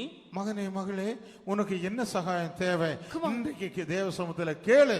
కుమారుడా కుమారి, నీకే సహాయం కావాలో దేవునికి సన్నిధానంలో అడుగుము. Son, daughter, whatever the help you want, you can ask in the presence of God. மனுஷனுடைய சகாயம் என்னைக்கு நிலைத்திருக்கிறது இல்ல. మనుషుల సహాయము శాశ్వతంగా నిలిచి ఉండే సహాయములు కావు. The help of the men is not everlasting. ஆனால் கர்த்தரிடத்திலே வாங்குறதான சகாயமோ என்னைக்கு நிலைத்திருக்க கூடியதா இருக்கிறது. ఆయనను దేవుని యొద్ద నుండి నువ్వు పొందుతున్న సహాయములు నిత్యము నిలుచు సహాయములై ఉన్నవి. Moreover, the help what you get from God is going to be forever and ever. 28வது சங்கீதம் 7వ వచనத்திலே தாவீது என்ன சொல்லுகிறார் தெரியுமா? 28వ కీర్తన 7వ వాక్యములో దావీదు ఏం చెప్పుచున్నాడో తెలియనా? Psalms chapter 28 verse 7, you know what David says? యెహోవా నా ఆశ్రయము, నా కేడెము, నా హృదయము ఆయన యందు నమ్మిక ఉంచెను గనుక నాకు సహాయం కలిగెను. கர்த்தர் என்னுடைய நம்பிக்கையாயிருக்கிறார், கர்த்தரிடத்திலே நான் சகாயத்தை பெற்றேன். నేను నా హృదయం యెహోవా యందు నమ్మిక ఉంచును గనుక దేవుని యొద్ద నుండి నాకు సహాయము కలిగెను. Because I trusted in the Lord, I received the help from my God. கர்த்தருக்கு ஸ்தோத்திரம். దేవునికి Praise స్తోత్రములు. the Lord. நீ கர்த்தரிடத்திலே சகாயத்தை பெற்றுக்கொள்ள வேண்டும் என்று கண்டா நீ தேவ சமூகத்தில் வந்து அவருக்கு ஆராதனை செய்ய வேண்டும். నీవు దేవుని యొక్క సహాయమును పొందవలనంటే నువ్వు దేవుని యొక్క సన్నిధానముకు వచ్చి ఆయనకు ఆరాధన చేయవలెను. If you want to receive help from God, you should come to the presence of God and worship Him. உன் பழக்க வழக்கங்களை மாற்ற வேண்டும். నీ యొక్క అలవాట్లను నువ్వు మార్చుకొనవలెను. You have to put away all your practices. உன் பாவ சுபாவங்களை நீ மாற்ற வேண்டும். నీ పాప స్వభావములను తీసివేసుకొనవలెను. Put away all your sinful characters. உன் மாம்சத்துக்குரிய ஜீவித்தை நீ விட வேண்டும். నీ శరీర సంబంధమైన జీవితాన్ని విడిచిపెట్టవలెను. Put away all your carnal life. உலகத்துக்குரியதான ஜீவித்தை விட வேண்டும். లోక సంబంధమైనటువంటి జీవితాన్ని విడిచిపెట్టవలెను. Put away all the worldly life. மாம்சமும் ரத்தமும் தேவ ராஜ்யத்தையே சுதந்தரிக்கிறது இல்லை. రక్త మాంసములు దేవుని రాజ్యమును స్వతంత్రించుకొన నేరవు. It is impossible for blood and flesh to inherit the kingdom of God. மாம்சத்தின்படி நடக்கிறவர்கள் தேவனுக்கு பிரியமாய் இருக்க முடியாது. శరీర ప్రకారముగా నడుచుకున్న వారు దేవుని సంతోషపరచలేరు. A carnal mind cannot please God. அருமையானவர்களே, ஆவிக்குரியவர்களோ தேவனிடத்தில் எல்லா సహాయத்தை பெற்றுக் கொள்ளுகிறார்கள். ఆత్మ సంబంధులు మాత్రమే దేవుని యొద్ద నుండి సమస్తమైన సహాయములను పొందుకొనగలుగుచున్నారు. Only the spiritual people can receive all the blessings from God. தேவனுடைய வசனம் என்ன சொல்லுகிறது? దేవుని వాక్యం ఏం చెప్పుచున్నది? What does the word of God declare? மாம்சத்தின்படி நடக்காமல் ஆவியின்படி நடக்கிறவர்களுக்கு எந்த நியாய தீர்ப்புமே இல்லை. శరీర ప్రకారంగా నడుచుకొనక ఆత్మ ప్రకారంగా నడుచుకున్న వారికి ఎటువంటి శిక్షా విధియు లేదు. There is no punishment for them, those who walk after the spirit but not after the flesh. உங்கள் பழக்க வழக்கங்களை விட்டு வாருங்கள். మీ యొక్క పారంపర్య ఆచారాలు అలవాట్లు విడిచిపెట్టి రండి. Put away all your practices and customs and கர்த்தருக்கு come. நாம் ஆராதனை செய்ய வேண்டும். దేవునికి మనం ఆరాధన చేయవలెను. We have to worship our God. மிஸ்பாவிலே நாம் எல்லாரும் சமகூட வேண்டும். మిస్పాలో మనమందరము సమకూడవలెను. We all have to gather together in தேவனுடைய Mizpeh. சகாயத்தை பெற்றுக்கொள்ள வேண்டும். దేవుని సహాయాన్ని పొందుకొనవలెను. We have to receive the help from God. கர்த்தருக்கு ஸ்தோத்திரம். దేవునికి స్తోత్రములు. Praise the Lord. நீ மாம்சத்தின்படி நடவாமல் ஆவியின்படி நடக்கிறவனா இருந்தா எல்லா சகாயத்தை நீ பெற்றுக்கொள்ளப்பட முடியும். శరీర ప్రకారంగా నడుచుకొనక ఆత్మ నియమ ప్రకారం నడుచుకున్న వారికైతే సమస్త సహాయములు దొరుకును. Instead of flesh, spirit, instead of living in flesh, those who walk after the spirit, it is possible for them to receive blessings. ரோமர் 8 அதிகாரம் 1 வசனத்திலே என்ன சொல்லப்பட்டு இருக்கிறது? రోమలకు రాసిన పత్రిక 8వ అధ్యాయము మొదటి వాక్యములో ఏం రాయబడి ఉన్నది? What do we read in book of Romans chapter 8 verse 1? కాబట్టి ఇప్పుడు క్రీస్తు యేసునందున్న వారికి ఏ శిక్షా విధియు లేదు. క్రీస్తు యేసునందు జీవమునిచ్చు ఆత్మ యొక్క నియమము పాప మరణముల నియమము నుండి నన్ను విడిపించెను. ఎట్లనగా போதும். கர்த்தருக்கு ஸ்தோத்திரம். దేవునికి స్తోత్రములు. Praise the Lord. அது தெலுங்கு பாஷையில சரியா எழுதப்படவில்லை. తెలుగు భాషలో సరిగ్గా రాయబడలేదు. It is not written properly in Telugu. மாம்சத்தின்படி நடக்காம யார் யார் ஆவியின்படியே நடக்கிறார்களோ அவங்களுக்கு எந்த சிக்ஷையோ நியாய தீர்ப்போ இல்லை என்கிற ஒரு பதம் தான் அங்கே வர வேண்டும். శరీరమును అనుసరింపక ఆత్మను అనుసరించి నడుచుకున్న మనకు ఎటువంటి శిక్షా విధియు లేదు. There is no condemnation to them which are in Christ Jesus, who walk not after the flesh but after the spirit. அருமையானவனே, சகோதரி சகோதரியே, இந்த மத்தியான நேரத்திலே உன் ஜீவித்தினை ஆராய்ந்து பாரு. ప్రియమైన వారలారా, సహోదరుడా సహోదరి, ఈ మధ్యాహ్న కాలమందు నీ జీవితాన్ని పరిశీలించి చూచుకొనుము. Dear children of God, dear brother, dear sister, this afternoon time examine your life. உன் ஜீவியத்திலே நீ உதவியை பெற்றுக்கொள்ள வேண்டும் என்று கண்டா உன் பழக்க வழக்கங்கள், உன் பழைய ஜீவியங்கள் எல்லாவற்றை விட்டுவிட்டு கர்த்தர் ஒருவருக்கே ஆராதனை செய்யும்படி மிஸ்பாவுக்கு நீ வர வேண்டும். నీవు దేవునికి సరైన ఆరాధన చేయవలనంటే నీకు ఆచారములు అలవాట్లు విడిచిపెట్టి మిస్పా అనే దేవునికి సన్నిధానంకి వచ్చి నీవు దేవుని ఆరాధన చేయవలెను. In order to worship the Lord in a right way, you have to put away all your strange god and your practices and come to the presence of God and worship him. உனக்கு எல்லா சகாயங்களை செய்யும்படிக்கு கர்த்தர் காத்திருக்கிறார். నీకు సమస్తమైన సహాయములు చేయ నిమిత్తము దేవుడు కనిపెట్టుకొని ఉన్నారు. In order to help you, the Lord is waiting for you. கர்த்தருக்கு ஸ்தோத்திரம். దేవునికి స్తోత్రములు. Praise the Lord. அடுத்ததாக இன்னொரு விசேஷத்தை நாம் அறிந்து கொள்வோம். తర్వాతదిగా మరొక విశేషత ఏంటో మనం తెలుసుకొనవలెను. Thereafter we have to understand another blessing. மிஸ்பாவிலே நாலாவது இன்னொரு விசேஷம் உண்டு. మిస్పాలో నాలుగవదిగా మరొక విశేషత కూడా కనబడుచున్నది. We can see the fourth blessing in Mizpeh. கர்த்தருக்கு ஸ்தோத்திரம். దేవునికి స్తోత్రములు. Praise the Lord. மிஸ்பாவிலே நாலாவது ஒரு ஜெப ஜீவியம் உண்டு. మిస్పాలో నాలుగవదిగా ఒక ప్రార్థనా జీవితము కలదు. In Mizpeh, the fourth thing is a prayer life. எல்லாரும் கர்த்தருக்கு ஆராதனை செய்வோம். అందరము దేవునికి ఆరాధన చేయుదము. We all should worship our God. எல்லாரும் மிஸ்பாவுக்கு வாருங்கள். అందరూ మిస్పా యొద్దకు రండి. Let us all come to the place called Mizpeh. உங்களுக்காக நான் மன்றாட போகிறேன். ఇదిగో మీ కొరకు నేను విజ్ఞాపన చేయబోచున్నాను. Behold, I am going to intercede for you. கர்த்தருக்கு ஸ்தோத்திரம். దేవునికి స్తోత్రములు. Praise the Lord. கிறிஸ்தவ ஜீவிதம் என்று சொல்லப்படுகிறது. క్రైస్తవ జీవితం అని చెప్పినప్పుడు When you say Christian life, அது ஜெப ஜீவிதத்தில் ஆரம்பமாகிறது. అది ప్రార్థనా జీవితంలోనే ప్రారంభించబడుచున్నది. It has to be started with prayer life. கர்த்தருக்கு ஸ்தோத்திரம். దేవునికి స్తోత్రములు. Praise the Lord. முதலாம் சாமுவேல் 7ஆம் அதிகாரம் 5ஆம் வசனத்திலே அந்த மிஸ்பாவில் உண்டான 4வது விசேஷத்தை வாசிக்கலாமே. మొదటి సమూయేలు గ్రంథము 7వ అధ్యాయము 5వ వాక్యములో ఆ మిస్పా అనే ప్రార్థనా జీవితం గురించి చదువుచున్నాం. Book of 1 Samuel chapter 7 verse 5 we read about the prayer life. అంతటా సమూయేలు ఇశ్రాయేలునందరినీ మిస్వాకు పిలువనంపుడి నేను మీ పక్షమున యెహోవాను ప్రార్థన చేతునని చెప్పగా கர்த்தருக்கு ஸ்தோத்திரம். దేవునికి Praise స్తోత్రములు. the Lord. எதுக்காக மிஸ்பா வர வேணும்? ఎందుకొరకు మిస్పాకు రావలెను? Why you should come to Mizpeh? எதுக்காக சபை ஆராதனைக்கு வர வேணும்? ఎందుకొరకు సంఘపు ఆరాధనకు రావలెను? Why the church should come to worship?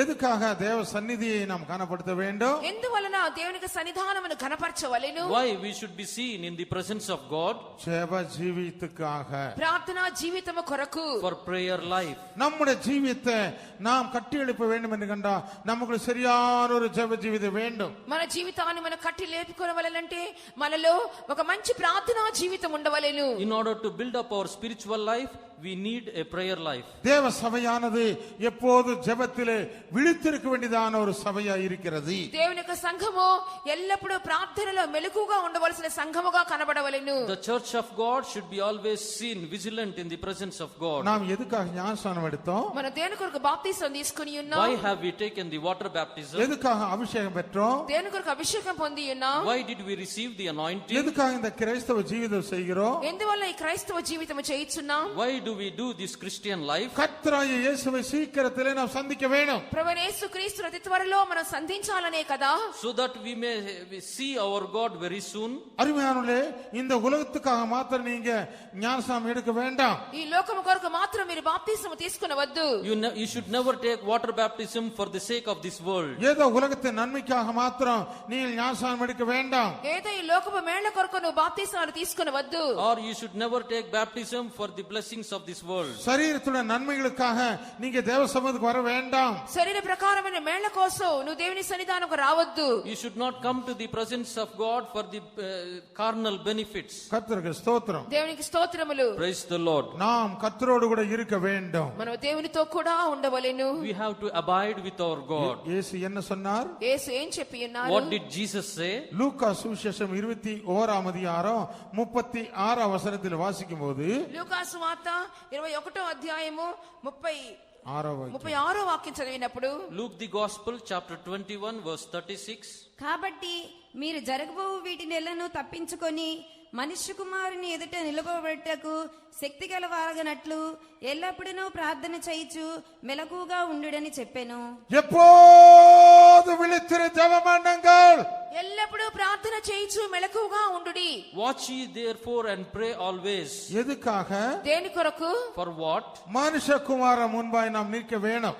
మనుష్య కుమారుని ఎదుట మనం నిలవబడవలెను. To stand before the Son of Man. இயேசுவோடு கூட நாம் இருக்க வேண்டும். యేసుతో కూడా మనం ఉండవలెను. We should abide with our Jesus. கர்த்தருக்கு ஸ்தோத்திரம். దేవునికి స్తోత్రములు. Praise the Lord. நீ கர்த்தரோடு கூட இருக்க வேண்டும் என்று கண்டா சரியான ஒரு ஜெப ஜீவிதம் உனக்கு தேவை. నువ్వు దేవునితో కూడా ఉండవలెనంటే సరైన ప్రార్థనా జీవితం నీకు అవసరమై ఉన్నది. If you want to abide with God, you need a right prayer life. அருமையானவனே, சரியான ஜெப ஜீவிதம் இல்லாம இந்த கிறிஸ்தவ வாழ்க்கையை நீ வாழ்ந்து கொண்டிருந்தா கர்த்தரை நீ பார்க்க முடியாது, அவரோடு கூட நீ நிற்க முடியாது. సరైన ప్రార్థనా జీవితం చేయకుండా నువ్వు ఉన్నట్లయితే దేవుని చూడలేవు, ఆయనతో కూడా నువ్వు ఉండలేవు. Dear children of God, if you do not have a proper prayer life, you cannot see God. நமக்கு எச்சரிக்கை என்னவா இருக்கிறது? మనకు హెచ్చరిస్తున్నటువంటి హెచ్చరిక ఏమై ఉన్నది? When we are admonished, what is the warning we get? கொலோசி 4ஆம் அதிகாரம் 2ஆம் வசனத்தில் வாசிக்கும்போது, కొలసీకి రాసిన పత్రిక 4వ అధ్యాయము 2వ వాక్యం చదువుతున్నప్పుడు, Colossians chapter 4 verse 2 we read. ప్రార్థన యందు నిలకడగా ఉండి కృతజ్ఞత గలవారై దాని యందు మెలకువగా ఉండుడి. அதிலே விழிப்பாய் இருக்க வேண்டும். ప్రార్థన యందు మెలకువగా ఉండుడి. Be அதிலே steadfast in prayer. இடைவிடாமல் இருக்க வேண்டும். మనము దాని యందు ఎడతెగక ఉండవలెను. We have to be continuing in prayers. தேவ ஜனமே, இந்த நாட்களில் உன் ஜெப ஜீவியத்தை நீ கட்டி எழுப்பி தேவ சமூகத்தில் கடந்து செல்லு. ప్రియమైన వారలారా, ఈ దినాలలో నీ ప్రార్థనా జీవితాన్ని కట్టి లేపుకొని నువ్వు దేవుని సన్నిధి నుండి వెళ్ళుము. In these days, dear children of God, build up your prayer life and go from the presence of God. தேவன் தம்முடைய சபையை சேர்த்துக்கொள்ள சீக்கிரமாய் வருகிறார் என்பதை அறிந்து இந்த மிஸ்பாவை தேவ சமூகத்தை நீ விட்டு விடாதே.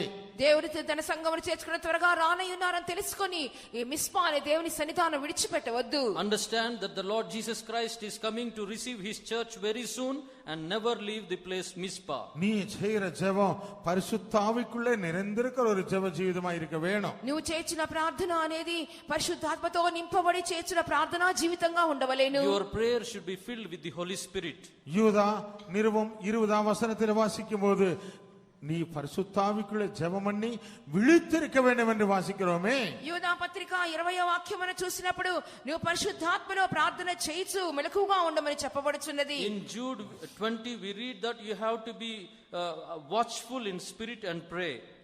ప్రియులారా, మీరు విశ్వసించు అతి పరిశుద్ధమైన దాని మీద మిమ్మల్ని మీరు కట్టుకొనుచు పరిశుద్ధాత్మలో ప్రార్థన చేయుచు నిత్య జీవార్థమైన మన ప్రభువు యేసుక్రీస్తు కనికరము కొరకు కనిపెట్టుచు దేవుని ప్రేమలో నిలిచినట్లు కాచుకొని ఉండుడి. கர்த்தருக்கு ஸ்தோத்திரம். దేవునికి స్తోత్రములు. Praise the Lord. அங்கே சொல்லப்பட்டதான அந்த இரக்கம் என்று சொன்னால் என்ன? అక్కడ దేవుని కనికరము కొరకు అనగా కనికరం అనగానేమి? இயேசுவின் When it is written about mercy, what does it mean? இயேசுவின் வருகைதான். యేసు యొక్క రాకడ అయ్యున్నది. The coming of the Lord. அந்த வருகையிலே நீ காணப்பட வேண்டும் என்று கண்டா சரியான ஒரு ஜெப ஜீவிதம் உனக்கு தேவை. ఆ దేవుని యొక్క రాకడలో నువ్వు కనబడవలనంటే సరియైన ప్రార్థనా జీవితం నీకు అవసరమై ఉన్నది. In order to be seen in the coming of the Lord, you need a right prayer life. இந்த ஜெப ஜீவியத்தை நீ கட்டி எழுப்ப வேண்டும் என்று கண்டா உன் பழக்க வழக்கங்கள் உன் பாவ ஜீவியங்கள் எல்லாவற்றையும் விட்டுவிட்டு நீ கர்த்தருக்கு ஆராதனை செய்ய மிஸ்பாவாகிய தேவ சமூகத்துக்கு வர வேண்டும். ఇక ప్రార్థనా జీవితము చేయ నిమిత్తము సమస్తమైన ఆచారములు అలవాట్లు విడిచిపెట్టి మిస్పా అనే దేవునికి సన్నిధానమును రావలెను. In order to continue your prayer life, you have to put away all the strange gods, strange practices, and come to the place called Mizpah and worship your God. அப்படி மிஸ்பாவாகிய தேவ சமூகத்தில் இருந்து யார் ஜெப ஜீவித்தை கட்டி கொண்டிருக்கிறார்களோ அவர்கள் இயேசுவை சீக்கிரத்தில் தரிசிக்க போகிறார்கள். మిస్పా అనే దేవునికి సన్నిధానములో ఉండి ఎవరైతే తమ ప్రార్థనా జీవితమును కట్టి లేపుకుంటారో వారు అతి త్వరలో రానున్న ప్రభు రాకడలో ఎత్తబడగలరు. The people who abide in Mizpah and build up their prayer life, those people only can be seen in the coming of the Lord. கர்த்தருக்கு ஸ்தோத்திரம். దేవునికి స్తోత్రములు. Praise the Lord. ஐந்தாவதாக, ఐదవదిగా, Fifthly, அருமையானவனே, இந்த மிஸ்பாவிலே இன்னொரு விசேஷம் உண்டு. ప్రియమైన వారలారా, ఈ మిస్పాలో మరొక విశేషత కూడా ఉన్నది. dear children of God, we can see another blessing in this Mizpah. நியாய தீர்ப்பு, நியாய விசாரணை அங்கே இருந்தது. న్యాయ తీర్పు, న్యాయ విచారణ అక్కడ కనబడుచున్నది. We see the judgment over there. முதலாம் சாமுவேல் 7ஆம் அதிகாரம் 6ஆம் வசனத்தில் வாசிக்கும் போது, మొదటి సమూయేలు గ్రంథము 7వ అధ్యాయము 6వ వాక్యం చదువుచున్నప్పుడు, As we read in 1 Samuel chapter 7 verse 7, వారు మిస్పాలో కూడుకొని నీళ్లు చేది యెహోవా సన్నిధిని కుమ్మరించి ఆ దినము ఉపవాసం ఉండి యెహోవా దృష్టికి మేము పాపాత్ములమని ఒప్పుకొనిరి. మిస్పాలో సమూయేలు ఇజ్రాయేలులకు న్యాయం తీర్చు వచ్చెను. கர்த்தருக்கு ஸ்தோத்திரம். దేవునికి స్తోత్రములు. praise the Lord. அங்கே ஒரு நியாய தீர்ப்பு நடந்து கொண்டிருந்தது. అక్కడ ఒక న్యాయ తీర్పు జరుగుచూ ఉన్నది. There is one judgment going on. நீ தேவ சமூகத்தில் வரும்போது, నువ్వు దేవునికి సన్నిధానానికి వచ్చినప్పుడు, When you come to the presence of God, உன்னை நீயே ஆராய்ந்து பார்க்க வேண்டும். నిన్ను నీవే పరిశీలించుకొని చూచుకొనవలెను. examine yourself. நீ யார் என்பதை நிதானிக்க வேண்டும். నువ్వు ఎవరు అన్నదే నువ్వు పరిశీలించుకొనవలెను. Understand who you are.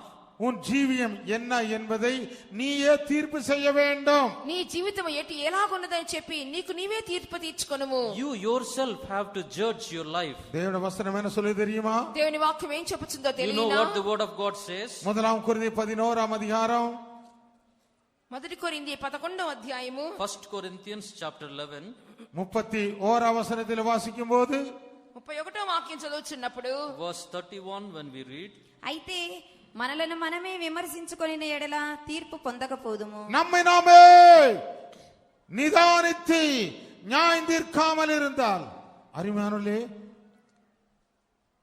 தேவ சமூகத்தில் காண முடியாது. நியாயம் தீர்க்கிறா இருந்து ஒவ்வொரு நாள் பரிசீலிக்கும் போது நியாய தீர்ப்பு இல்லை.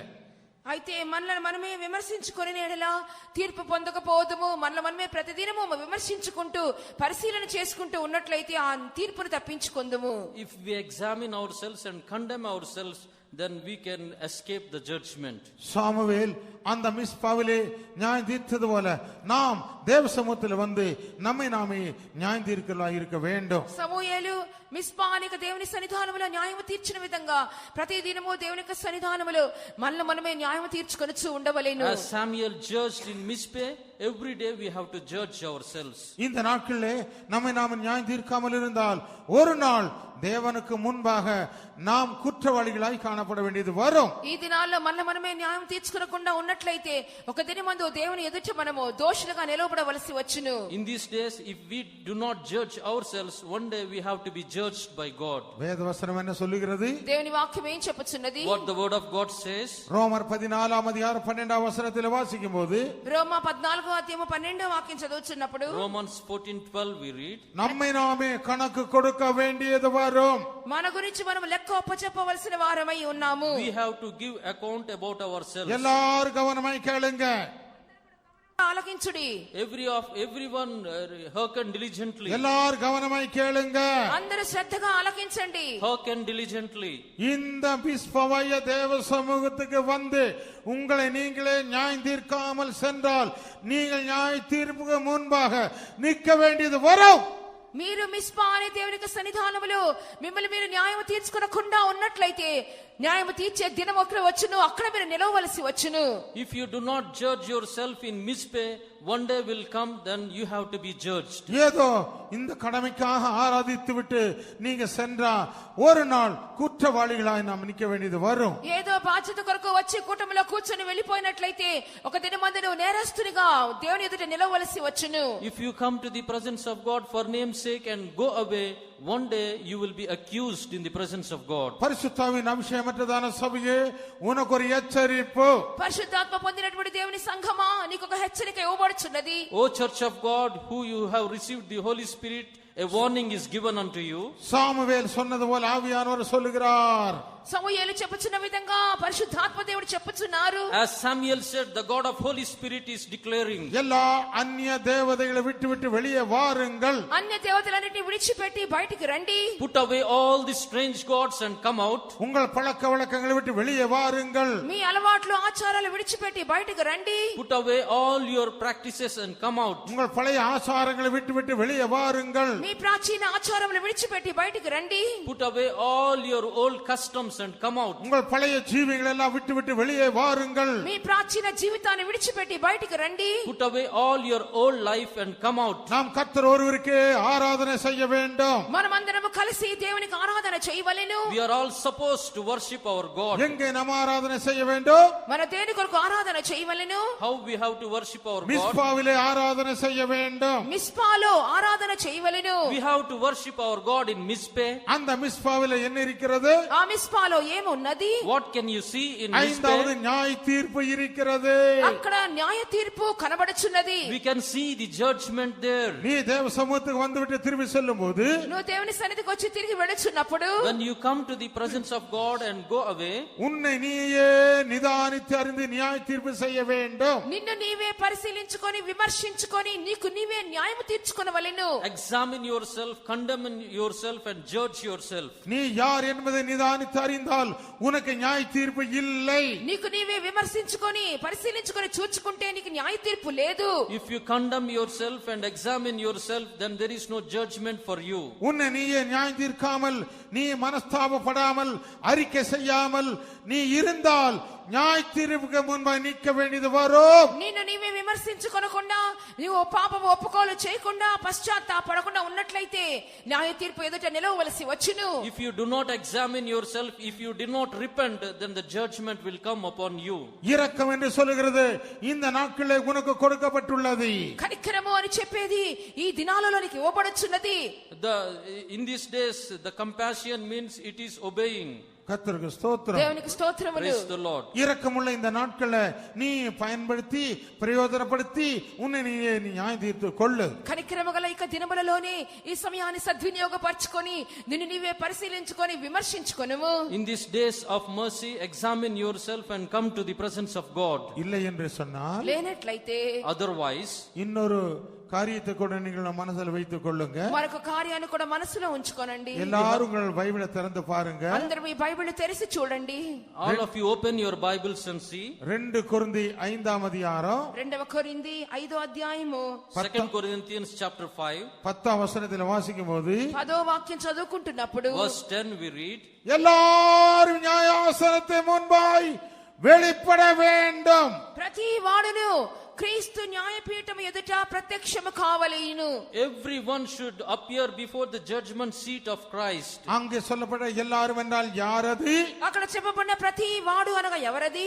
Here everyone should appear means who are they? கர்த்தர் ஒருவருக்கே ஆராதனை செய்யாமல், దేవునికి ఆరాధన చెయ్యకుండా, without worshipping the Lord, கர்த்தரோடு உடன்படிக்கை செய்யாமல், దేవునితో నిబంధన చెయ్యకుండా, without having a covenant with God, உலகத்தோடு உடன்படிக்கை செய்யாமல், లోకముతో నిబంధన చెయ్యకుండా, without having covenant with this world. கர்த்தருக்கு ஸ்தோத்திரம். దేవునికి Praise స్తోత్రములు. the Lord. தங்கள் ஜீவியத்தை ஆராய்ந்து பார்க்காமல் இருந்து, తన జీవితాన్ని విమర్శించుకొనకుండా ఉండి, without condemning his life, இருதயத்தை கடினப்படுத்தி, హృదయాన్ని కఠినపరచుకొని, hardening the heart, வந்த நிலவரத்திலே நீ திரும்பி சென்றா நீ நியாயாசனத்தை முன்பா நிற்க வேண்டியது வரும். వచ్చిన స్థితిలోనే నువ్వు తిరిగి వెళ్లిపోయినట్లయితే క్రీస్తు యొక్క న్యాయపీఠం ఎదుట నిలవవలసి వచ్చును. if you go as you come, you have to be seen in the judgment seat. இரக்கமுந்த இந்த நாளை நீ விரும்புகிறையா? కనికరము గల ఈ దినాలు నువ్వు కోరుచున్నావా? Do you desire the merciful days? இந்த கன்வென்ஷன்லயே உன்னை நீ நியாயம் தீர்க்க விரும்புகிறையா? ఈ కన్వెన్షన్ లోనే నిన్ను నువ్వు విమర్శించుకోవాలని చూస్తున్నావా? In this convention time, do you want to judge yourself? கர்த்தர் உனக்கு உதவி செய்ய காத்திருக்கிறார். దేవునికి సహాయము చేయుట కొరకు కనిపెట్టుచున్నారు. The Lord is desiring to help you. கர்த்தர் ஒருவருக்கே ஆராதனை செய்வோம். దేవునికి ఒక్కనికే మనం ఆరాధన చేయుదము. You have to worship only the God. மிஸ்பாவைய தேவ சமூகத்தை நாம் கடந்து வருவோம். మిస్పా అనే దేవునికి సన్నిధానమునకు వచ్చేదము. We have to come to Mizpeh, the presence of God. கர்த்தருக்கு ஸ்தோத்திரம். దేవునికి స్తోత్రములు. Praise the Lord. ஆறாவதாக, ఆరవదిగా, Sixthly, அருமையானவனே, அந்த மிஸ்பாவிலே இருக்கிற காரியம் என்ன? ప్రియమైన వారలారా, ఆ మిస్పాలో కనబడుచున్నటువంటి ఆరవ కార్యమేమి? dear children of God, what is the sixth blessing we can see in Mizpeh? அங்கே ஐக்கியம் இருக்கிறது. అక్కడ ఐక్యత కనబడుచున్నది. We can see unity over there. அங்கே ஒரு சகவாசம் உண்டு. అక్కడ ఒక సహవాసం ఉన్నది. There is fellowship.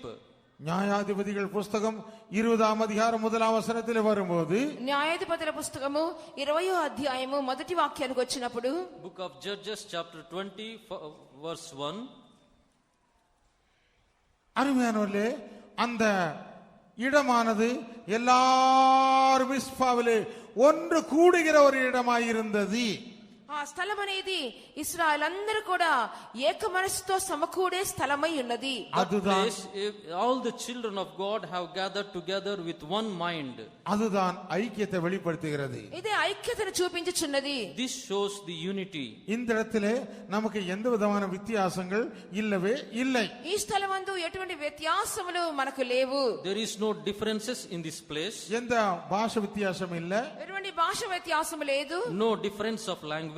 எந்த ஜாதி வித்தியாசங்கள் இல்ல, ఎటువంటి జాతి వ్యత్యాసములు లేవు. No difference of tribe. எந்த விதமான தேச வித்தியாசங்கள் இல்ல, ఎటువంటి దేశ వ్యత్యాసములు లేవు. No difference of nation. எந்த கலர் வித்தியாசங்கள் இல்ல.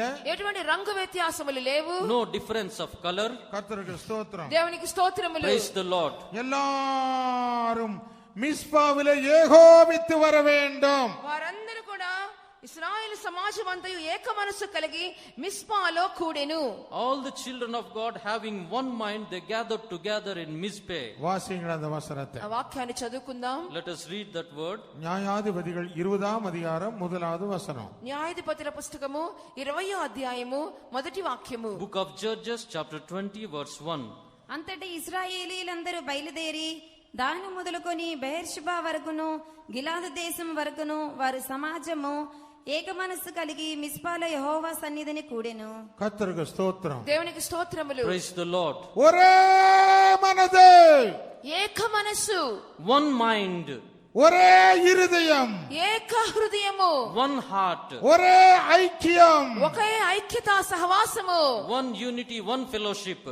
உனக்குள்ள ஏதோ வித்தியாசங்கள் உண்டா? నీలో ఎటువంటి వ్యత్యాసాలు ఉన్నాయా? Do you have any differences? உனக்குள்ள எந்த விதமான பேதம் இருக்கிறதா? ఎటువంటి భేదాలు గాని కనబడుచున్నాయా? Do you find any differences? இயேசுவின் வருகையிலே காணப்பட முடியாது. ప్రభు రాకడలో కనబడలేవు. You cannot be seen in the coming of the Lord. தேவனுடைய சத்தியம் என்ன சொல்லுகிறது? దేవుని సత్యం ఏం చెప్పుచున్నది? What does the truth of God say? முதலாம் கொரிந்தி 10ஆம் அதிகாரம், முதலாம் கொரிந்தி 1ஆம் அதிகாரம், మొదటి కొరింథీ పత్రిక 1వ అధ్యాయము 1 Corinthians 1st chapter, 10ஆம் வசனத்தில் வாசிக்கும் போது 10వ వాక్యాన్ని చదువుచున్నప్పుడు verse 10, when we read, సహోదరులారా, ஆ మీరందరూ ఏకభావంతో మాట్లాడవలననియు ஆ మీలో కక్షలు లేక ఆ ఏక మనస్సుతోనూ ఏక తాత్పర్యముతోనూ మీరు సన్నద్ధులై ఉండవలననియు మన ప్రభువైన యేసుక్రీస్తు. கர்த்தருக்கு ஸ்தோத்திரம். దేవునికి స్తోత్రములు. praise the Lord. என்ன வாசிக்கிறோம்? ఏం చదువుచున్నాం? What do we read? எல்லாரும் ஒரே மனசோடு, అందరూ ఏక మనసుతో, All having one mind, ஒரே இருதயத்தோடு, ఒకే హృదయముతో, with the same mind. சகோதரனே சகோதரியே, இந்த ஐக்கியத்தை தான் தேவன் விரும்புகிறார். సహోదరుడా సహోదరి, ఇటువంటి ఐక్యతనే దేవుడు కోరుచున్నారు. Brother, sister, the Lord is expecting this unity. கிறிஸ்துவுக்குள்ளே ஞானஸ்நானம் எத்தனை பேர் எடுத்திருக்கிறார்களோ அத்தனை பேர் ஒன்றாய் இருக்கிறார் என்று சொல்லப்பட்டுள்ளது. క్రీస్తు యేసుని ఎందరైతే బాప్తిసం తీసుకొనుచున్నారో వారందరూ ఏకమై ఉన్నారని చదువుచున్నాం. We read that those who take water baptism in the name of Jesus, they are all called one. அதுல யூதன் என்றும் இல்ல, దానిలో యూదులని లేదు, There is no Jew, Greece தேசன் என்றும் இல்ல, గ్రీసు దేశస్థుడని లేదు, no Greek, ஆண் என்றும் இல்ல, பெண் என்றும் இல்ல, స్త్రీ అని పురుషుడని లేదు, no man, no woman, அடிமை என்று சுவாதீனன் என்றும் இல்ல, దాసుడని స్వతంత్రుడని భేదం లేదు. no bound, no free எல்லாரும் freedom. ஒன்றாய் இருக்கிறீர்களே. అందరూ ఏకముగా కనబడుచున్నారు. All are one. நாம் எல்லாரும் ஒன்றாய் இருப்போமாக. సంఘస్థులారా మనమందరం ఏకముగా ఉండేదము. Dear church, we all should be united. தேவ ஜனங்களே ஒன்றாய் இருப்பீர்களாக. దేవునికి జనులారా మీరందరూ ఏకముగా ఉండుడి. People of God, you all should be one. ஒரே மனதுள்ளவராய் இருப்பீர்களாக. ఒకే మనసు కలిగిన వారుగా ఉండుడి. Having the same mind. ஒரே ஐக்கியமுள்ளவராய் இருப்பீர்களாக. ఒకే ఐక్యత గలవారుగా ఉండుడి. Having the same unity. நீங்கள் அப்படி இருப்பீர்கள் என்று கண்டால் మీరు ఆ విధంగా ఉండండి. అయితే தம்முடைய சபைக்காக இயேசு வரும்போது, తన సంఘం కొరకు యేసు When the రానయ్యినప్పుడు Lord Jesus appears for the church, பரிசுத்தாவினால பரிசுத்தமாக்கப்பட்டதான சபையானது, పరిశుద్ధాత్మ వలన పరిశుద్ధపరచబడిన సంఘము, the church which is sanctified by the Holy Spirit, மத்தியாகாசத்தில் ஒன்றாய் சேர்க்கப்படுகிறது. మధ్యాకాశములో దేవునితో ఏకముగా చేర్చబడుచున్నది. and the church will be seen in the midair along with the Christ. தேவனுடைய சன்னிதானத்தில் யார் வந்து உட்காருவார்கள்? దేవునికి సన్నిధిలో ఎవరు వచ్చి కూర్చుందురు? Who will come to the presence of God and sit? தெற்கு பக்கத்திலிருந்து ஒரு கூட்டம் வருகிறார்கள். சவுத் దక్షిణ దిక్కు నుండి గుంపు వారు రాబోచున్నారు. Some from south, a group of people shall come. வடக்கு பக்கத்திலிருந்து ஒரு கூட்டம் வருகிறார்கள். ఉత్తర దిక్కు నుండి మరొక గుంపు వారు రాబోచున్నారు. From north, a group of people shall come. மேற்கு பக்கத்திலிருந்து ஒரு கூட்டம் வருகிறார்கள். తూర్పు వైపు నుండి మరొక గుంపు వారు రాబోచున్నారు. From east, a group of people shall come. கர்த்தருக்கு ஸ்தோத்திரம். దేవునికి స్తోత్రములు. Praise the Lord. இப்படி ஒவ்வொரு திசையில இருந்து வந்து தேவ ராஜ்யத்திலே ஒன்றாய் சமகூட போகிறார்கள். ఈ విధంగా ఒక్క దిక్కులో నుండి దేవునికి జనులు వచ్చి దేవుని సన్నిధిలో సమకూడబోచున్నారు. Like this, from different directions, the people will come to the presence of God and worship Him. கடைசி கால தொனிக்கும் போது எல்லா திசைகளில இருந்தும் ஒன்றாக்கப்பட்ட சபை மத்திய ஆகாசத்திலே சேர போகிறது. కడబూర ధ్వనించినప్పుడు ఈ విధంగా ఏకము చేయబడిన సంఘము ఏకముగా మధ్యాకాశములో సంధించబోచున్నది. When the last trumpet is blown, the united church will be raptured in the kingdom of God. அருமையான சபையே, தேவ ஜனமே, இந்த கடைசி நாட்களிலே தேவன் உன்னிலே எதிர்பார்ப்பது ஒரு மனதையும் ஒரு இருதயத்தையும் ஒரே ஐக்கியத்தையும் அவர் எதிர்பார்க்கிறார். ప్రియమైన సంఘమా, ఈ దినములలో దేవుడు ఎదురు చూసే కార్యము ఏక మనస్సు, ఏక హృదయము, ఒకే ఐక్యత, సహవాసమును ఎదురు చూస్తున్నారు. Dear children of God, the Lord is expecting a unity, a oneness, one mind and one fellowship from the church. இயேசுவின் ஜெபமும் அப்படிப்பட்டதாய் இருந்தது. యేసు యొక్క ప్రార్థన కూడా అదే అయి ఉన్నది. That is the prayer of Jesus. பிதாவே, நாம் இருவரும் ஒன்றாய் இருக்கிறது போல இவர்களும் ஒன்றாய் இருக்க இருக்கும்படிக்கு இவர்களுக்காக நான் மன்றாடுகிறேன். తండ్రి మనమిద్దరము ఏకమై ఉన్నలాగున వీరిలో మనతో ఏకమై ఉండలాగున వారి నిమిత్తం ప్రార్థించుచున్నానని. Father, as we both are united together, I pray for these people also, so that we all may be united. அருமையானவர்களே, இந்த கன்வென்ஷன் மூலமாக நாம் எல்லாருடைய இருதயங்களும் மனதும் ஒன்றாக்கப்பட்டதாக மிஸ்பாவுக்கு நாம் சமகூடுவோம். ప్రియమైన వారలారా, ఈ కన్వెన్షన్ మూలంగా మన హృదయములు మన మనసులన్నీ కూడా ఏకము చేయబడినవిగా మిస్పాలో మనం చేరుదము. Dear children of God, so that all our hearts and minds may be united by this convention, let us all gather together in Mizpeh. அந்த ஒன்றாக்கப்பட்ட சபை ஒரு நிமிஷத்திலே ஒரு இமைப்பொழுதிலே மத்திய ஆகாசத்திலே சேர வேண்டியதான நாள் வரப்போகிறது. ఆ ఏకము చేయబడిన సంఘము నిమిషములో రెప్పపాటులో మధ్య ఆకాశములో చేరు సమయం ఆసన్నమై ఉన్నది. Such church shall be raptured in the coming of the Lord in the twinkling of an eye. எல்லாரும் கண்களை மூடி தேவ சமூகத்தை நாம் அனுபவிப்போமாக. అందరు కళ్ళు మూసుకొని దేవుని యొక్క సన్నిధానం అనుభవించదము. Let us all close our eyes and experience the presence of God. நம்முடைய எல்லா பழக்க வழக்கங்களை விடுவோமாக. మన యొక్క అలవాట్లు ఆచారములన్నీ విడిచిపెట్టేదము. Let us put away all our practices and customs. நம்முடைய எல்லா பிராச்சீன சுபாவங்களை விட்டு விடுவோமாக. మన ప్రాచీన స్వభావములను విడిచిపెట్టేదము. Let us all put away all the old characters. கர்த்தர் ஒருவருக்கே ஆராதனை செய்வோமாக. దేవునికి ఒక్కరికి ఆరాధన చేసేదము. Let us worship the only God. எல்லாரும் மிஸ்பாவிலே வந்து சமகூடுவோமாக. అందరూ మిస్పాకు వచ్చి సమకూడినము. Let us all gather together in Mizpeh. நம்மை ஆராய்ந்து பார்ப்போமாக. మనమే పరిశీలించుకొని విమర్శించుకొని చూచుకుందాము. Let us examine ourselves and judge ourselves. நம்மை நாமே ஆராய்ந்து பார்க்கும்போது, మనమే పరిశీలించుకొని చూచుకొనినప్పుడు, when we examine ourselves, நம்முடைய జీవితంలో சுத்திகரிப்பின் வேலை கர்த்தர் செய்கிறார். మన జీవితంలో శుద్ధీకరణ క్రియను ప్రభువు చేసేదరు. The Lord is going to do great sanctification works in our lives. இந்த மத்தியான நேரத்தில் உனக்குள்ளே அதை செய்ய விரும்புகிறார். ఈ మధ్యాహ్న సమయంలో నీలో కూడా ఆ క్రియ చేయాలని దేవుడు కోరుచున్నారు. Even this afternoon time, the Lord desires to do a great sanctification work in your life. ஒன்றாக்கப்பட்ட பரிசுத்தவான்களோடு நீ சேரப்போகிறாய். ఏకము చేయబడిన పరిశుద్ధులతో నువ్వు చేరబోచున్నావు. You are going to be gathered together along with the saints. எல்லா பரிசுத்தவான்களும் இருக்கிற இடத்துல சேர்ந்து நீ அவரோடு கூட மகிழ போகிறாய். సమస్త పరిశుద్ధులు ఎక్కడైతే చేరుదురో అక్కడ నీవు కూడా చేరి వారితో సంతోషించబోచున్నావు. Wherever the saints of God are gathered together, you also should join with them and you are going to rejoice with them. அந்த சந்தோஷத்தை நீ பெற்றுக்கொள்ளும்படிக்குத்தான் இந்த உன்னதமான அழைப்பை அவர் தந்திருக்கிறார். ఆ సంతోషాన్ని పొందే నిమిత్తమే ఉన్నతమైన పిలుపు నీకు అనుగ్రహించి ఉన్నారు. In order to obtain that great joy, the Lord has given you this great judgment. அருமையானவர்களே, கர்த்தர் வருகை இந்த வருடத்துக்குள்ள இருக்கும் என்று கண்டா நாம் எல்லாரும் மத்திய ஆகாசத்திலே ஒரு மிஸ்பாவிலே தேவ சமூகத்திலே சமகூட போகிறோம். ఒకవేళ ప్రభు రాకడ ఈ సంవత్సరం అందే అయినట్లయితే మనమందరం కూడా దేవుని యొక్క సన్నిధిలో మిస్పాలో మన సమకూడబోచున్నాం. If the coming of the Lord is this year, we are all together going to be seen in the kingdom of God. மத்திய ஆகாசத்திலே நாம் அவரோடு கூட நாம் சந்தோஷம் அடைய போகிறோம். మధ్య ఆకాశములో మన దేవునితో సంతోషించబోచున్నాం. We are all going to rejoice with God in the mid skies. அந்த நாளுக்கென்று நம்மை நாமே ஆயத்தப்படுத்திக் கொள்ளுவோமா. ఆ దినము కొరకు మనమే సిద్ధపరచుకొందుము గాక. Let us all prepare for that day. எல்லாரும் நம்மை நாமே ஆராய்ந்து பார்ப்போமா. అందరూ మనం పరిశీలించి చూచుకొనిదము. Let us all examine ourselves. எல்லாரும் வாய்களை திறந்து உங்களை நீங்களே நிதானித்துக் கொள்ளுங்கள். అందరూ నోరు తెరిచి దేవుని యొక్క సన్నిధానం మిమ్మల్ని మీరు పరిశీలించుకొనుడి. Every one of you open your mouth and examine yourself in the presence of God. கர்த்தர் நம்மை ஆசீர்வதிப்பாராக. ప్రభు మనల్ని ఆశీర్వదించును గాక. May the Lord help us. அன்புள்ள ஆண்டவரே, நன்றியோடு நாங்கள் உம்மை துதிக்கிறோம். இந்த காலையிலேயும் ஆவியோடு உண்மையோடு உம்மை தொழுது கொள்ளும்படியாக இந்த ஆராதனையை ஆசீர்வதித்து தந்தீரே, அதற்காக நாங்கள் நன்றியோடு உம்மை துதிக்கிறோம். இந்த காலைகளிலேயும் உடைய பரிசுத்தவான்களை பலப்படுத்தி எங்களோடு பேசினதான விலையேறிய வசனங்களுக்காக நன்றியோடு நாங்கள் உம்மை துதிக்கிறோம். கர்த்தாவே, உம்முடைய ஜனங்களை நீர் காண்கிறீர், சோர்வுகளையும் அதைரியங்களையும் காண்கிறீர். கர்த்தாவே, எல்லா பயத்தை நீர் காண்கிறீர். எல்லா பயமும் அதைரியங்களும் சோர்வுகளும் ஒவ்வொருவரை விட்டு நீங்கி போகத்தக்கதாக கர்த்தாவே, உம்முடைய விலையேறிய வாக்குத்தத்தங்களை இந்த காலையிலே எங்களுக்கு கிருபையாய் தந்தபடினால் நன்றியோடு நாங்கள் உம்மை துதிக்கிறோம். யோசுவாவின் தேவன் எங்களுடைய தேவனா இருக்கிறபடினால ஸ்தோத்திரம். கர்த்தாவே, நாங்கள் உம்மோடு கூட இருக்கத்தக்கதாக ஆண்டவரே எப்போதும் உடைய வசனங்களை தியானிக்க எங்களுக்கு கிருபை செய்ய வேண்டும் என்று ஜெபிக்கிறோம். கைவிடாதவராய் விலகாதவராய் எங்களோடு கூட இருக்கிறேன் என்ற வாக்குத்தத்தம் உடையவராய் எங்கள் மத்தியிலே நீர் எழுந்தருளினீரே, அதற்காக நாங்கள் நன்றியோடு உம்மை துதிக்கிறோம். யோசுவாவுக்குள் காணப்பட்டதான விலையேறிய குணாதிசயங்கள் எங்களுக்குள்ள காணப்படட்டும் கர்த்தாவே.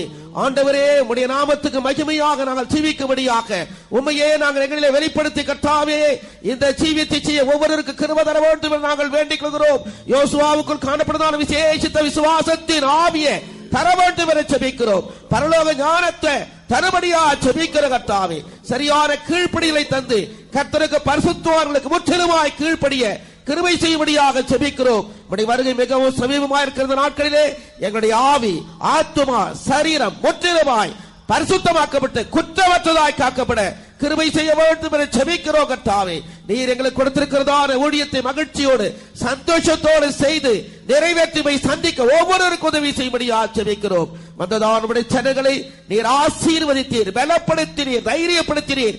நன்றியோடு நாங்கள் உம்மை துதிக்கிறோம். கர்த்தாவே தொடர்ந்து உம்முடைய சமூகம் எங்களோடு கூட இருக்கட்டும். உம்முடைய வருகை நாளுக்கு எங்களை ஆயத்தப்படுத்தும். இயேசு கிறிஸ்து நாமத்தில் கேட்கிறோம் பிதாவே. Now may the grace of our Lord Jesus Christ, the love of God, and the sweet fellowship of the Holy Spirit rest and abide with us and all saints, now and until Jesus comes in glory. Amen. Hallelujah. Hallelujah. Hallelujah. Hallelujah. Hallelujah. Hallelujah. Praise the Lord. God bless you. கர்த்தருக்கு ஸ்தோத்திரம். கர்த்தர் உங்களை ஆசீர்வதிப்பார்.